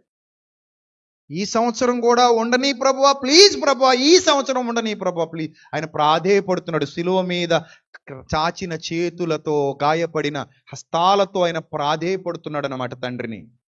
ప్రభువా, ఎవ్వరు రాలేదయ్యా సంఘంలోకి వచ్చారు, ఎవ్వరు వినలేదు సువార్త విన్నారు, ఎవ్వరు ఒప్పుకోలేదు దేవుని మాటలు ఒప్పుకున్నారు, వీళ్ళు వచ్చారు కదా, కూర్చున్నారు కదా, ఈ సంవత్సరం కూడా ఉండని ప్రభువా, తీసేయకు ప్రభువా,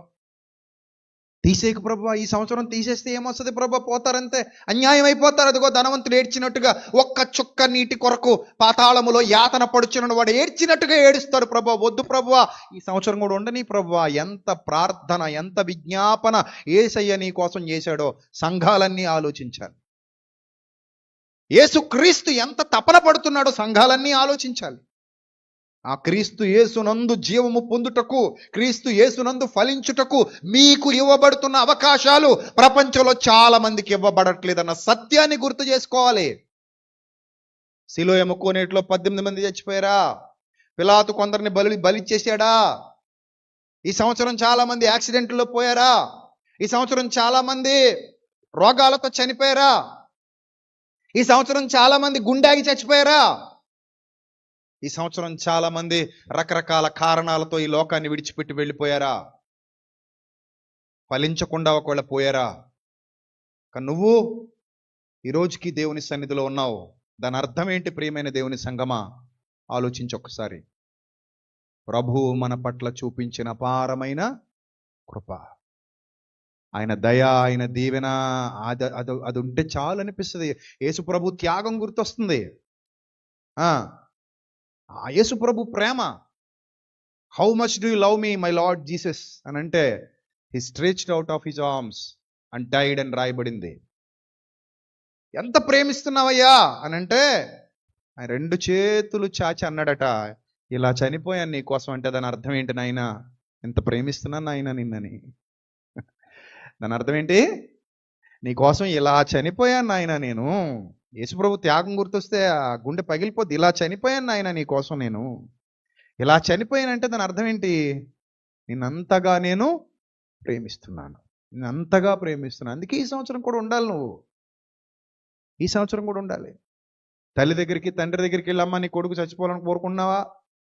నీ కూతురు ఈ సంవత్సరం చచ్చిపోవాలని కోరుకుంటున్నావా అంటే, ఏ తల్లి అయినా అబ్బే చచ్చిపోవాలని అంటదా? మాట వినకపోయినా సరే ఏమంటది? నా ఆయుష్ కూడా పోసుకొని నా బిడ్డ చల్లగా 10 కాలాల పాటు వర్ధిల్లాలంటది. ప్రభు కూడా అదే మాట అంటున్నాడు. ప్రియమైన దేవుని సంఘమా, ఆలోచించి ఒక్కసారి. ప్రభు కూడా అదే మాట అంటున్నాడు. ఈ సంవత్సరం కూడా ఉండనిద్దాం. కొత్త సంవత్సరం వచ్చిందా, ఉండని బాగుండాలి, వీళ్ళు ఉండని. ఎందుకు తీసేయడం? ఉండని. ఎందుకు తోసేయడం? ఉండని. తోసేస్తే ఏమొస్తుంది? ఉండని. తీసేస్తే ఏమొస్తుంది? ఉండని. అలాగ ఉండని. ఎరువేద్దాం, తవ్వుదాం, ఫలిస్తుందేమో చూద్దాం. ఆశ, ఫలిస్తావన్న ఆశ, ఫలిస్తావన్న ఆశ. ఆ ఆశతో వెతుకుతున్నాడు దేవుడు నీ దగ్గర. అందుకే ఒక మంచి పాట, భూమి ఫలిస్తే చూడాలని ఈ నేల మీద రైతు కల, నీవు ఫలించుట చూడాలని నిన్ను నాటెను నీ తండ్రి నా ఊర్ధ్వలోకపు రైతులు చేసే వ్యవసాయంలో నరమొక్కలం ఆత్మ ఫలమును ఫలించాలని ప్రేమతో నాటిన విత్తులం ఒకే తండ్రి సంతానం ఈ భూమి మీద ప్రతి జనం ఒకే రీతిగా ఎదగాలన్నది నాటిన దేవుని శాసనం ప్రేమ సంతోషం సమాధానం సాత్వికం దీర్ఘశాంతం దయాళుత్వం ఆశ నిగ్రహం సంతసం మంచితనము అనుఫలములీయవలెను భూమి ఫలిస్తే చూడాలని నేల మీద రైతు కల నీవు ఫలించుట చూడాలని నిన్ను నాటెను నీ తండ్రి ఇలా పంట ఎండిపోతుంటే కడుపు మండిపోతుందా అన్నట్టుగా రోదించువాడు నేల మీద ఈ రైతు నువ్వు ఎండిపోతుంటే హృదయ పరితాపముంది నీకోసమే చింతించువాడు నిన్ను కన్నా రైతు పంట ఎండిపోతుంటే కడుపు మండిపోతుందా అన్నట్టుగా రోదించువాడు నేల మీద ఈ రైతు నువ్వు ఎండిపోతుంటే హృదయ పరితాపముంది నీకోసమే చింతించువాడు నిన్ను కన్నా రైతు ద్రాక్ష తోట విషయంలో న్యాయం తీర్చమని అడుగుతున్నాడు మేలులు మరిచిన కృతజ్ఞులను తానే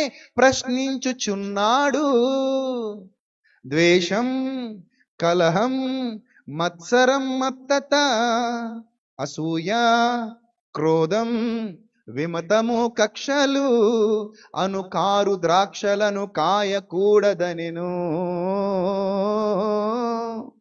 భూమి ఫలిస్తే చూడాలని నేల మీద రైతు కల నీవు ఫలించుట చూడాలని నిన్ను నాటెను నీ తండ్రిలా దేవుని ప్రేమ యేసు ప్రభు ప్రేమ అంత గొప్పది కాబట్టే ఈ సంవత్సరం కూడా నన్ను ఉండనిచ్చాడు ఈ సంవత్సరం కూడా నిన్ను ఉండనిచ్చాడు ఇంకా ఫలించాలని కోరుతున్నాడు మరి ఏం చేద్దాం ఫలిద్దామా చెప్పండి ఏం చేద్దాం నూతన సంవత్సర సందేశం నూతన తీర్మానంతో ముగుస్తోంది నూతన సంవత్సర సందేశం దేంతో ముగుస్తుంది ప్రియమైన దేవుని ప్రజలారా నూతన తీర్మానాలతో ముగియాలి తీర్మానం అనున్నది చాలా శక్తివంతంగా ఉండాలి చాలా బలమైన నిర్ణయం చేయాలి పునాదేశం అంటే ఊగిపోయేలా ఉండకూడదు అది లోతుగా తవ్వేయాలి అందుకే ఈరోజు మీతో తీర్మానం తీయించుకులే చేస్తున్నాను ఏ తీర్మానం తీసుకుందాం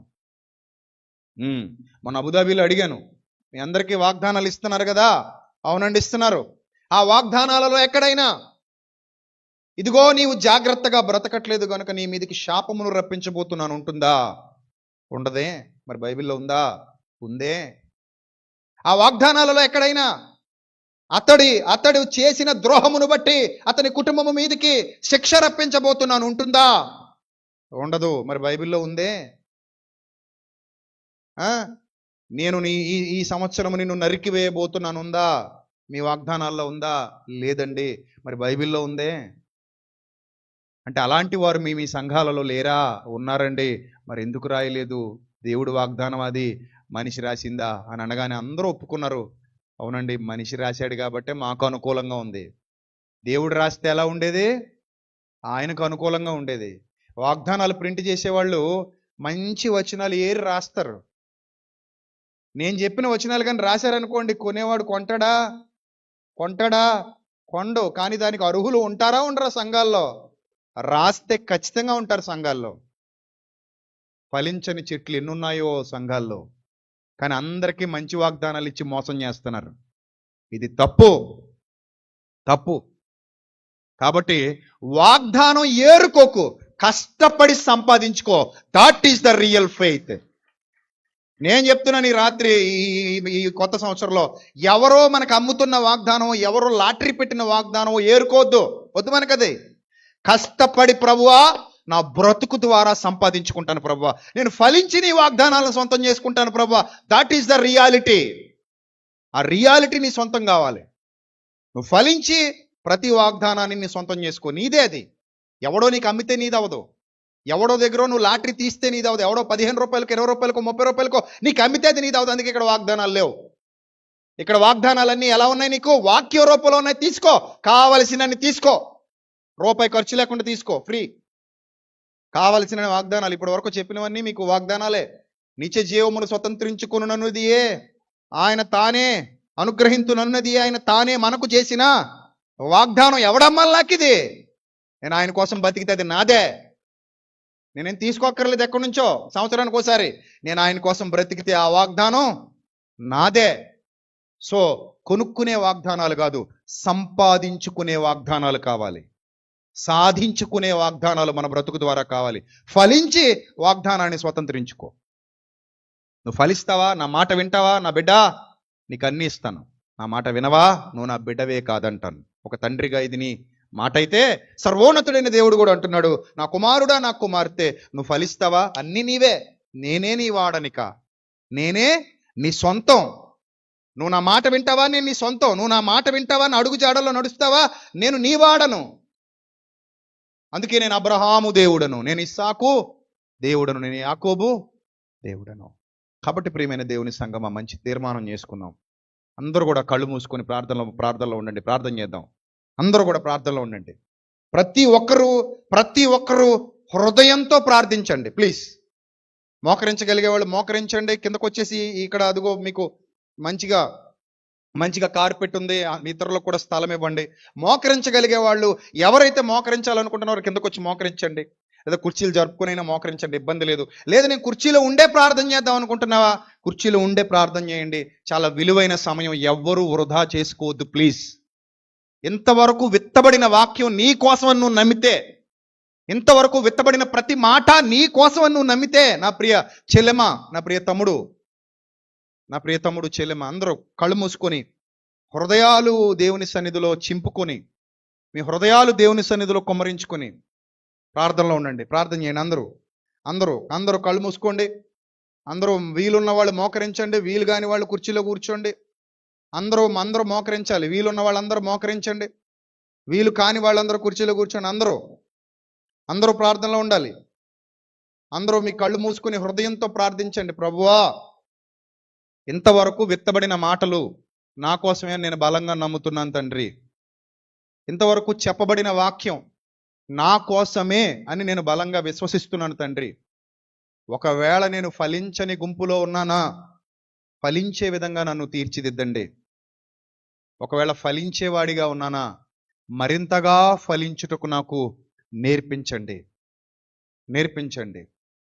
ఈ ద్రాక్ష తోటలో నీ కొరకు ఫలించే బిడ్డగా ఉండుటకు నాకు నేర్పించండి. నన్ను బలపరచండి అని అడగండి. ప్రభుతో మాట్లాడండి. హృదయపూర్వకంగా ప్రభుతో మాట్లాడండి.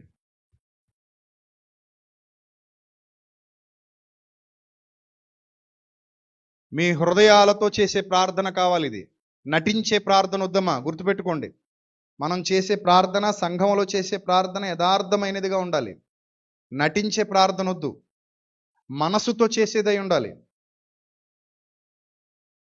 నీవు నీ తండ్రితో మాట్లాడుతున్నావు, నీ తండ్రికి విన్నవించుకుంటున్నావు, నీ తండ్రికి చెప్పుకుంటున్నావు. ఎక్కడ మీరు అందరూ ఏకమై ఉన్నారో అక్కడ పరిశుద్ధాత్మకు మందిరం అని మీకు తెలుసు. పరిశుద్ధాత్ముడు అక్కడ ఉన్నాడని మీకు తెలుసు. నేను వారిలో నివసించి సంచరింతును అన్నాడు మన తండ్రి. సో ఇక్కడ తండ్రి ఉన్నాడు, తండ్రి నాతో కూడా ఉన్నాడు నువ్వు నమ్మితే, ఈ సమయంలో, ఈ నూతన సంవత్సరంలో, ఈ మొదటి దినాన దయతో మీరందరూ మీ ప్రార్థన ఆయనకి ఇష్టమైనదిగా మారాలి. ఆయన వింటున్నాడని మీరు నమ్మాలి.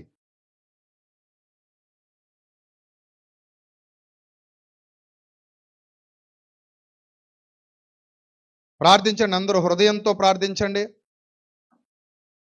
హృదయపూర్వకంగా ప్రార్థించండి.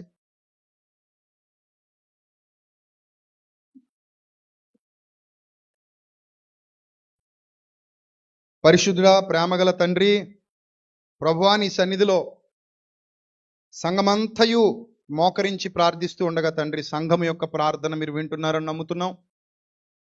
దయగల దేవా, వినండి తండ్రి. వారి హృదయాలలోని చర్య అంతయు చిత్తమంతయు వారి హృదయ రహస్యములన్నీ ఎరిగిన వాడవు. మీ సన్నిధిలో ఉన్నారు తండ్రి, మీ సన్నిధిలో మాట్లాడుతున్నారు. విడవలేదు ప్రభా, మరో నూతన సంవత్సరాలకు నడిపించావు. ఎడబాయలేదు తండ్రి, మీ కరుణ వారిపై కుమ్మరించావు, మీ కరుణ వారిపై చూపించావు. మేము ఎక్కలేనంత ఎత్తైన కొండపైకి మమ్మల్ని ఎక్కించావు తండ్రి. ప్రభా, మేము చేయలేని ఎన్నో కార్యాలు మా జీవితంలో జరిగించావు దేవా. మాకు తోడుగా ఉన్నందుకు స్తోత్రం తండ్రి. మమ్మల్ని ఎంతవరకు బ్రతికించినందుకు స్తోత్రం ప్రభువా. మాకు ఆరోగ్యం ఇచ్చినందుకు స్తోత్రం తండ్రి, కృతజ్ఞతాస్తుతులు చెల్లిస్తున్నాం. ఈ సంవత్సరం అంతా మాకు భోజనం పెట్టినందుకు స్తోత్రం ప్రభువా. ఈ సంవత్సరం అంతా మాకు సుఖనిద్ర దయచేసినందుకు స్తోత్రం తండ్రి. ఈ సంవత్సరం అంతా మాకు ప్రయాణాల్లో మమ్మల్ని కాపాడినందుకు స్తోత్రం తండ్రి. ఈ సంవత్సరం అంతా తండ్రి అనేకమైన దీవెనలతో ఆశీర్వాదాలతో మా కుటుంబాలను నింపినందుకు స్తోత్రం ప్రభువా. కృతజ్ఞతాస్తుతులు చెల్లిస్తున్నాం తండ్రి. ఒకవేళ ఫలించని గుంపులో మేము ఉన్నామేమో ప్రభువా, మీరు మమ్మల్ని ప్రేమించి మరొక నూతన సంవత్సరాన్ని ఇచ్చేశారు. అందుని బట్టి స్తోత్రం తండ్రి. బిడ్డలు హృదయపూర్వకంగా మీ సన్నిధిలో మోకరించి ప్రార్థిస్తున్నారు. వారి ప్రార్థన మీరు వింటున్నారని నమ్ముతున్నాం. బిడ్డలందరినీ జ్ఞాపకం చేసుకోండి. వారు ఏదైతే హృదయంతో మనస్ఫూర్తిగా మీ సన్నిధిలో మోకరించి అడుగుతున్నారో, వారి తప్పులు ఒప్పుకుంటున్నారో తండ్రి, గత కాలపు అనుభవాలను నెమరు వేసుకుంటున్నారో తండ్రి, గత సంవత్సరం జరిగినటువంటి విషయాలను జ్ఞప్తికి తెచ్చుకుంటున్నారో, ఈ నూతన సంవత్సరంలో ఏ తీర్మానం తీసుకుంటున్నారో ప్రభువా, ఆ రహస్యాన్ని మాకు చెప్పారు తండ్రి. ప్రభువా, మీరు మమ్మల్ని ఎలా దీవించబోతున్నారో, ఎలా ఆశీర్వదించబోతున్నారో దానికి ఒకే ఒక కారణం, ఫలిస్తే చాలని మాకు తెలియజేశారు మీ వాక్యం ద్వారా. అవును తండ్రి, ఫలిస్తే చాలు ప్రభువా, మేము ఫలిస్తే చాలు తండ్రి, మీకు ఇష్టలుగా మారిపోతాం. మీకు అనుకూలంగా ఉంటే చాలు, మీకు ఇష్టలుగా మారిపోతాం. ప్రభా, మీరు కోరుతున్న ఫలాలు కూడా మాకు ప్రయోజనకరమైనవి తప్ప మీకు ప్రయోజనకరమైనవి కావు తండ్రి. భూమి మీద ఉన్న రైతు అయితే ఫలాలు తాను తింటాడు, కానీ మీరు మమ్మల్ని నుండి కోరుతున్న ఫలాలు మాకు ఉపయోగకరమైనవే కానీ మీకు ఉపయోగకరమైనవి కావు ప్రభువా. అయినప్పటికీ మేము బాగుండాలన్న మీ కోరిక మీ ప్రేమలో కనబడుతోంది. మేము ఆశీర్వదింపబడాలనే కోరిక మీ ప్రేమలో కనబడుతోంది. దయగల ప్రభువా, వాగ్దానాలను స్వతంత్రించుకున్నటకు, నిత్య జీవాన్ని స్వతంత్రించుకున్నటకు ఫలించటం ఒక్కటే దారి. కొనుక్కుంటే మాకు వాగ్దానం రాదు తండ్రి. లాటరీ పద్ధతులు తీసుకున్నా మాకు అది వాగ్దానం మా సొంతం కాదు ప్రభు, అది మా భ్రమ. మమ్మల్ని మోసగిస్తున్నారు. అది మోసమే తప్ప సత్యము కాదు ప్రభువా. తండ్రి, సత్యమనున్నది మేము విని గ్రహించి దాని ప్రకారంగా నడుచుట ద్వారా మాత్రమే వాగ్దానం మా సొంతం అవుతుంది. అది మేము చదవడం ద్వారా రాదు ప్రభువా, అది మేము మా గృహాలలో అంటించుకోవడం ద్వారా రాదు, ఆ స్టిక్కర్లు తీసుకోవడం ద్వారా రాదు. కానీ ప్రభువా, అది ధ్యానించి హృదయంలో పెట్టుకొని దాని ప్రకారంగా జీవించినప్పుడు మాత్రమే ఆ వాగ్దానం మా సొంతం అవుతుంది. తండ్రి, మీ బిడ్డలందరినీ మీ దయగల హస్తాలకు అప్పగిస్తూ ఉండగా తండ్రి, మీ బిడ్డల్ని ఒకసారి తండ్రి వారు మీ ఆలోచనలో వర్ధిల్లుటకు అవకాశం ఇవ్వండి. ఒకవేళ ఫలించే బిడ్డలు ఉన్నారేమో ఇక్కడ, వారిని ఇంకా ఫలింపచేయండి, ఇంకా ఎత్తైన స్థితిలోనికి నడిపించండి, ఇంకా బలమైన స్థితిలోనికి నడిపించండి, ఇంకా సారవంతమైన స్థితిలోనికి నడిపించండి, ఇంకా ఆశీర్వదించండి తండ్రి, దీవించండి ప్రభువా, ఇంకా దీవించండి తండ్రి. పర సంబంధంగా, ఆత్మ సంబంధంగా దయగల దేవా, సంఘమంతా కలిసి ప్రార్థన చేస్తున్నారు. ఎంత సంతోషకరమైన స్థితిని అనుగ్రహించారు తండ్రి. సంఘమంతా చేస్తున్న ఈ ప్రార్థన మీరు వింటున్నారని నమ్ముతున్నాం. బలహీనులను బలపరచండి ప్రభా, కృంగిపోయిన వారిని లేవనెత్తండి ప్రభా, శోధనలో వేదనలో ఉన్న వారిని ప్రభా మీరు లేవనెత్తండి.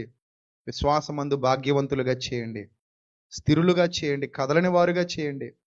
మీ కార్యాభివృద్ధి యందు ఆసక్తి కలిగి పని చేయుటకు చేతులను బలపరచండి తండ్రి. సడలిన మోకాళ్లను, వడలిన చేతులను బలపరచండి తండ్రి. వారు శ్రద్ధ కలిగి, భయము కలిగి పరిగెత్తే గుంపులో ఉండడానికి సహాయం దయచేయండి ప్రభువా. ఇక అసాధ్యమైనది ఏదీ లేదు తండ్రి. విత్తబడిన వాక్యం ద్వారా గొప్ప మేలు మీ పిల్లల జీవితాల్లో జరిగించమని వేరుకుంటున్నాం ప్రభువా. కృపగల దేవా, మీ కరుణ మా పట్ల చూపించమని, దయగల దేవా మీ దయను మా పట్ల చూపించమని ప్రాధేయపడుతున్నాను తండ్రి. ప్రభా, మీరు కోరుకున్న గుంపుగా మేమందరం ఉండాలి తండ్రి. ప్రభా, మాతో మాట్లాడినందుకు స్తోత్రం ప్రభా. ఈ సంవత్సరం అంతయు కూడా మీ సన్నిధి కాంతిలో నిలబెట్టండి. ఈరోజు ఒక తీర్మానం చేసుకుంటూ ఉండగా తండ్రి ప్రభా, ఏ ఒక్కరూ మీ సన్నిధి మానకుండునట్లు ప్రభా మీ సన్నిధికి నిరతము రావాలనే తీర్మానం ఈరోజు ప్రతి ఒక్కరు తీసుకోవడానికి సహాయం దయచేయండి తండ్రి. ప్రభా ఎవరైతే ఇంకా మారు మనస్సు లేకుండా రక్షణ లేకుండా ఉన్నారో వారు వాక్యం వింటున్నట్లయితే ఈ క్షణమే మారు మనసు పొంది రక్షణలోనికి రావడానికి చక్కటి తీర్మానం తీసుకోవడానికి సహాయం దయచేయండి తండ్రి. ఎవరైతే ఆత్మీయంగా ఫలాలు లేకుండా ఉన్నారో వారు అడుగుతుండగా మీ సన్నిధిలో ఫలించుటకు శక్తినివ్వండి, దానిని ఒప్పుకొని బలముగా ఆ కార్యాచరణకు సిద్ధపడుటకు సహాయం దయచేయండి తండ్రి. ప్రభా వ్యాధి బాధలలో ఉన్నవారికి, ప్రభా శోధనలో ఉన్నవారికి, ఇరుకులలో ఇబ్బందులలో ఉన్నవారికి ఒక్కటే దారి, మీ కొరకు ఫలించటమే. మీ కొరకు ఫలించే వారిని ఏ ఒక్కరిని మీరు విడువరు ఎడబాయరు. వారి అందరికీ మీ వాగ్దానాలు స్వతంత్రించుకునే అవకాశం ఇస్తారు తండ్రి. ప్రభా మీ పిల్లలు దానిని నమ్మి బలమైన నిర్ణయాన్ని తీసుకోవడానికి సహాయం దయచేయమని, విత్తబడుతున్న ప్రతి మాట మీ బిడ్డల హృదయాలలో 30 60 100 ఫలింపజేయమని వేడుకుంటున్నాను తండ్రి. వారి ప్రార్థన మీరు అంగీకరిస్తున్నందుకు స్తోత్రం తండ్రి. ప్రభువా మీరు మాకు తోడుగా ఉండి నడిపించమని వేడుకుంటున్నాం ప్రభువా. ఈ వాక్యము ద్వారా మమ్మల్ని బ్రతికిస్తున్నందుకు కృతజ్ఞతాస్తుతులు చెల్లిస్తున్నాను తండ్రి. దయగల దేవ మీ సన్నిధి కాంతిలో వర్ధిలింప చేయమని వేడుకుంటూ ప్రభా మేము తలపెట్టిన సెమినార్ ప్రభా ఇక 10 రోజుల్లో మా ముందుకు రాబోతుంది. చాలా భారభరితమైన కార్యక్రమం, కేవలం మా వల్ల జరిగేది కాదు తండ్రి. మీ సహాయం లేకపోతే మేము ఇలాంటి బలమైన కార్యాలు చేయలేం ప్రభువా. ఈ దీనదాసునిగా మీ సన్నిధిలో మా చేతులెత్తి వేడుకుంటున్నాను తండ్రి. ప్రభువా అనేక మంది హృదయాలు తెరిచి, అనేక మందిని ప్రేరేపించి సత్యవాక్యమునకు సహకారులుగా నిలబెట్టండి ప్రభువా. తండ్రి మేము తలపెట్టిన ఈ కార్యం ఆగకుండా సాగునట్లు తండ్రి. ప్రభు అనేక మంది ప్రభువా పనికి ముందుకు రావడానికి, సహకారులుగా నిలబడడానికి సహాయం దయచేయండి. ఇంతవరకు జరగని కార్యాలకు మీదట జరిగించండి. 10 రోజుల్లో గొప్ప కార్యాలు జరిగించండి తండ్రి. పని జరిగించండి ప్రభువా. మాకు సహాయం చేయండి. మేము నిలబడ్డాం తండ్రి. మీ సహకారం మాకు అవసరం తండ్రి. ప్రభు సెమినార్ ద్వారా కూడా అనేక మంది మేల్కొనాలి. అనేక మంది ప్రభువా మీ సత్యాన్ని తెలుసుకోవాలి. అనేక మంది తండ్రి మీ కొరకు బలమైన పాత్రలుగా వాడబడాలి. అనేక మంది మీ మార్గాలలో నడవాలి తండ్రి. అనేక మంది బాప్తిస్మం పొందాలి, ఉజ్జీవింపబడాలి. పడిపోయిన వారు నిలబడి మీ కొరకు పరిగెత్తి పని చేయాలి ప్రభువా. అలాంటి గొప్ప కార్యాలు మా అందరి ద్వారా జరిగించమని వేడుకుంటున్నాను తండ్రి. ప్రభువా ఒకవేళ ఎవరైనా తండ్రి మీకు విధేయులుగా లేక అవిధేయులుగా మారారేమో ప్రభువా, మీ కుమారుడైన క్రీస్తు రక్తము ద్వారా వారిని విడిపించండి తండ్రి. ప్రభువా వారిని విడిపించండి. సాతాను కబంధ హస్తాలలో నుండి విడిపించండి తండ్రి. కృతజ్ఞత కలిగి పని చేయుటకు నేర్పించండి. తమను తాము తగ్గించుకొని మిమ్మల్ని హెచ్చించగలిగే జ్ఞానం, వివేకం ప్రసాదించండి తండ్రి. దయగల ప్రభు అనేకులు వెళ్ళిపోయారు తండ్రి. మేము ఈ సంవత్సరంలోకి వచ్చాం. అది మీ కృప, మీ దయ, మీ కరుణ, మీ ప్రేమ, మీ వాత్సల్య సంపూర్ణత. మీకు దినదినము అనుదినము వాత్సల్యము నూతనముగా పుట్టుటను బట్టి మేము ఈరోజు ఈ స్థితిలో నిలబడున్నాం తండ్రి. లేకపోతే మా గుండె కూడా ఆగిపోవాలి తండ్రి. మేము కూడా ఈ లోకాన్ని విడిచిపెట్టి వెళ్ళిపోవాలి ప్రభువా. తండ్రి మమ్మల్ని ఇంకా ఉంచారంటే మీ పని మాకు అప్పగిస్తున్నారు. ఎంత నమ్ముతున్నారు తండ్రి. మీరు మమ్మల్ని ఎంతగా నమ్ముతున్నారో మేము కూడా మిమ్మల్ని అంతగా నమ్మగలిగే జ్ఞానం, వివేకం, విశ్వాసం బిడ్డలందరికీ దయచేయండి. కృపగల దేవా మీ కరుణతో, మీకు వాత్సల్యతతో ఈ బిడ్డల్ని ముట్టి బలపరిచి స్థిరపరచమని, తొట్టిల్లిపోయిన యవనస్తుల్ని జ్ఞాపకం చేసుకోమని, వారు కన్నీటితో మీ సన్నిధిలో మొరపెడుతూ ఉండగా వారిని మరలా తిరిగి బ్రతికింపజేయమని, నశించిపోతున్న జీవితాలలో గొప్ప వెలుగులు నింపమని, సర్వశక్తుడా పనిలో బద్ధకం లేకుండా, సోమరితనం లేకుండా కష్టపడి పని చేయగలిగే మంచి మనస్సాక్షి ప్రభు ఇక్కడున్న బిడ్డలందరికీ దయచేయమని తండ్రి. వాయిదాలు వెయ్యని స్థితిని దయచేయమని, సహాయకులుగా నిలబెట్టమని, సమృద్ధికరమైన స్థితిలోనికి నడిపించమని. అలాగే లైవ్ ద్వారా ఎంతమంది బిడ్డలైతే ఈ ప్రసంగాన్ని వీక్షించి ప్రార్థనలో పాల్గొన్నారో తండ్రి, ప్రత్యక్షంగా మా మధ్యకు రాలేక వారిని, వారి కుటుంబాలని జ్ఞాపకం చేసుకోండి. వారి హృదయ వాంఛలు నెరవేర్చండి. ఈ నూతన సంవత్సరంలో గొప్ప దీవెన ఆశీర్వాదాలతో వారిని నింపండి తండ్రి. ఆత్మీయంగా అభివృద్ధిని అనుగ్రహించండి. ఫలవంతమైన స్థితిలో ఉంచండి ప్రభువా. పర సంబంధమైన దీవెనలు దయచేయండి తండ్రి. ఆత్మ సంబంధమైన ఆశీర్వాదాలు దయచేయండి ప్రభువా. మేము వాక్యంలో వృద్ధి పొందితేనే మాకు దీవెన, మేము మీ సన్నిధిలో ఎదిగితేనే మాకు దీవెన తండ్రి. అలాంటి స్థితి మీ బిడ్డలందరికీ దయచేయండి. లైవ్లో వీక్షిస్తున్న వారికి, ఇతర దేశాలలో ఉండి మీ మాటలు వింటున్న వారికి ఈ నూతన సంవత్సరము ఒక ఫలప్రదమైన ఆశీర్వాదకరమైన స్థితిని అనుగ్రహించునుగాక. ఈ నూతన సంవత్సరం ఒక ఉన్నతమైన స్థితిని వారు పొందుదురుగాక. ఇంకనూ ఆత్మీయంగా బలపడుదురుగాక. అలాంటి దయగల దేవా, అలాంటి స్థితిని అందరికీ దయచేయమని ఈ ప్రార్థన మనవులు మా రక్షకుడు మీ కుమారుడైన యేసు ప్రభు వారి శ్రేష్ఠ నామంలో మీకు సమర్పించి జవాబు పొందుకొనుచున్నాం మా కన్న తండ్రి. Amen, amen.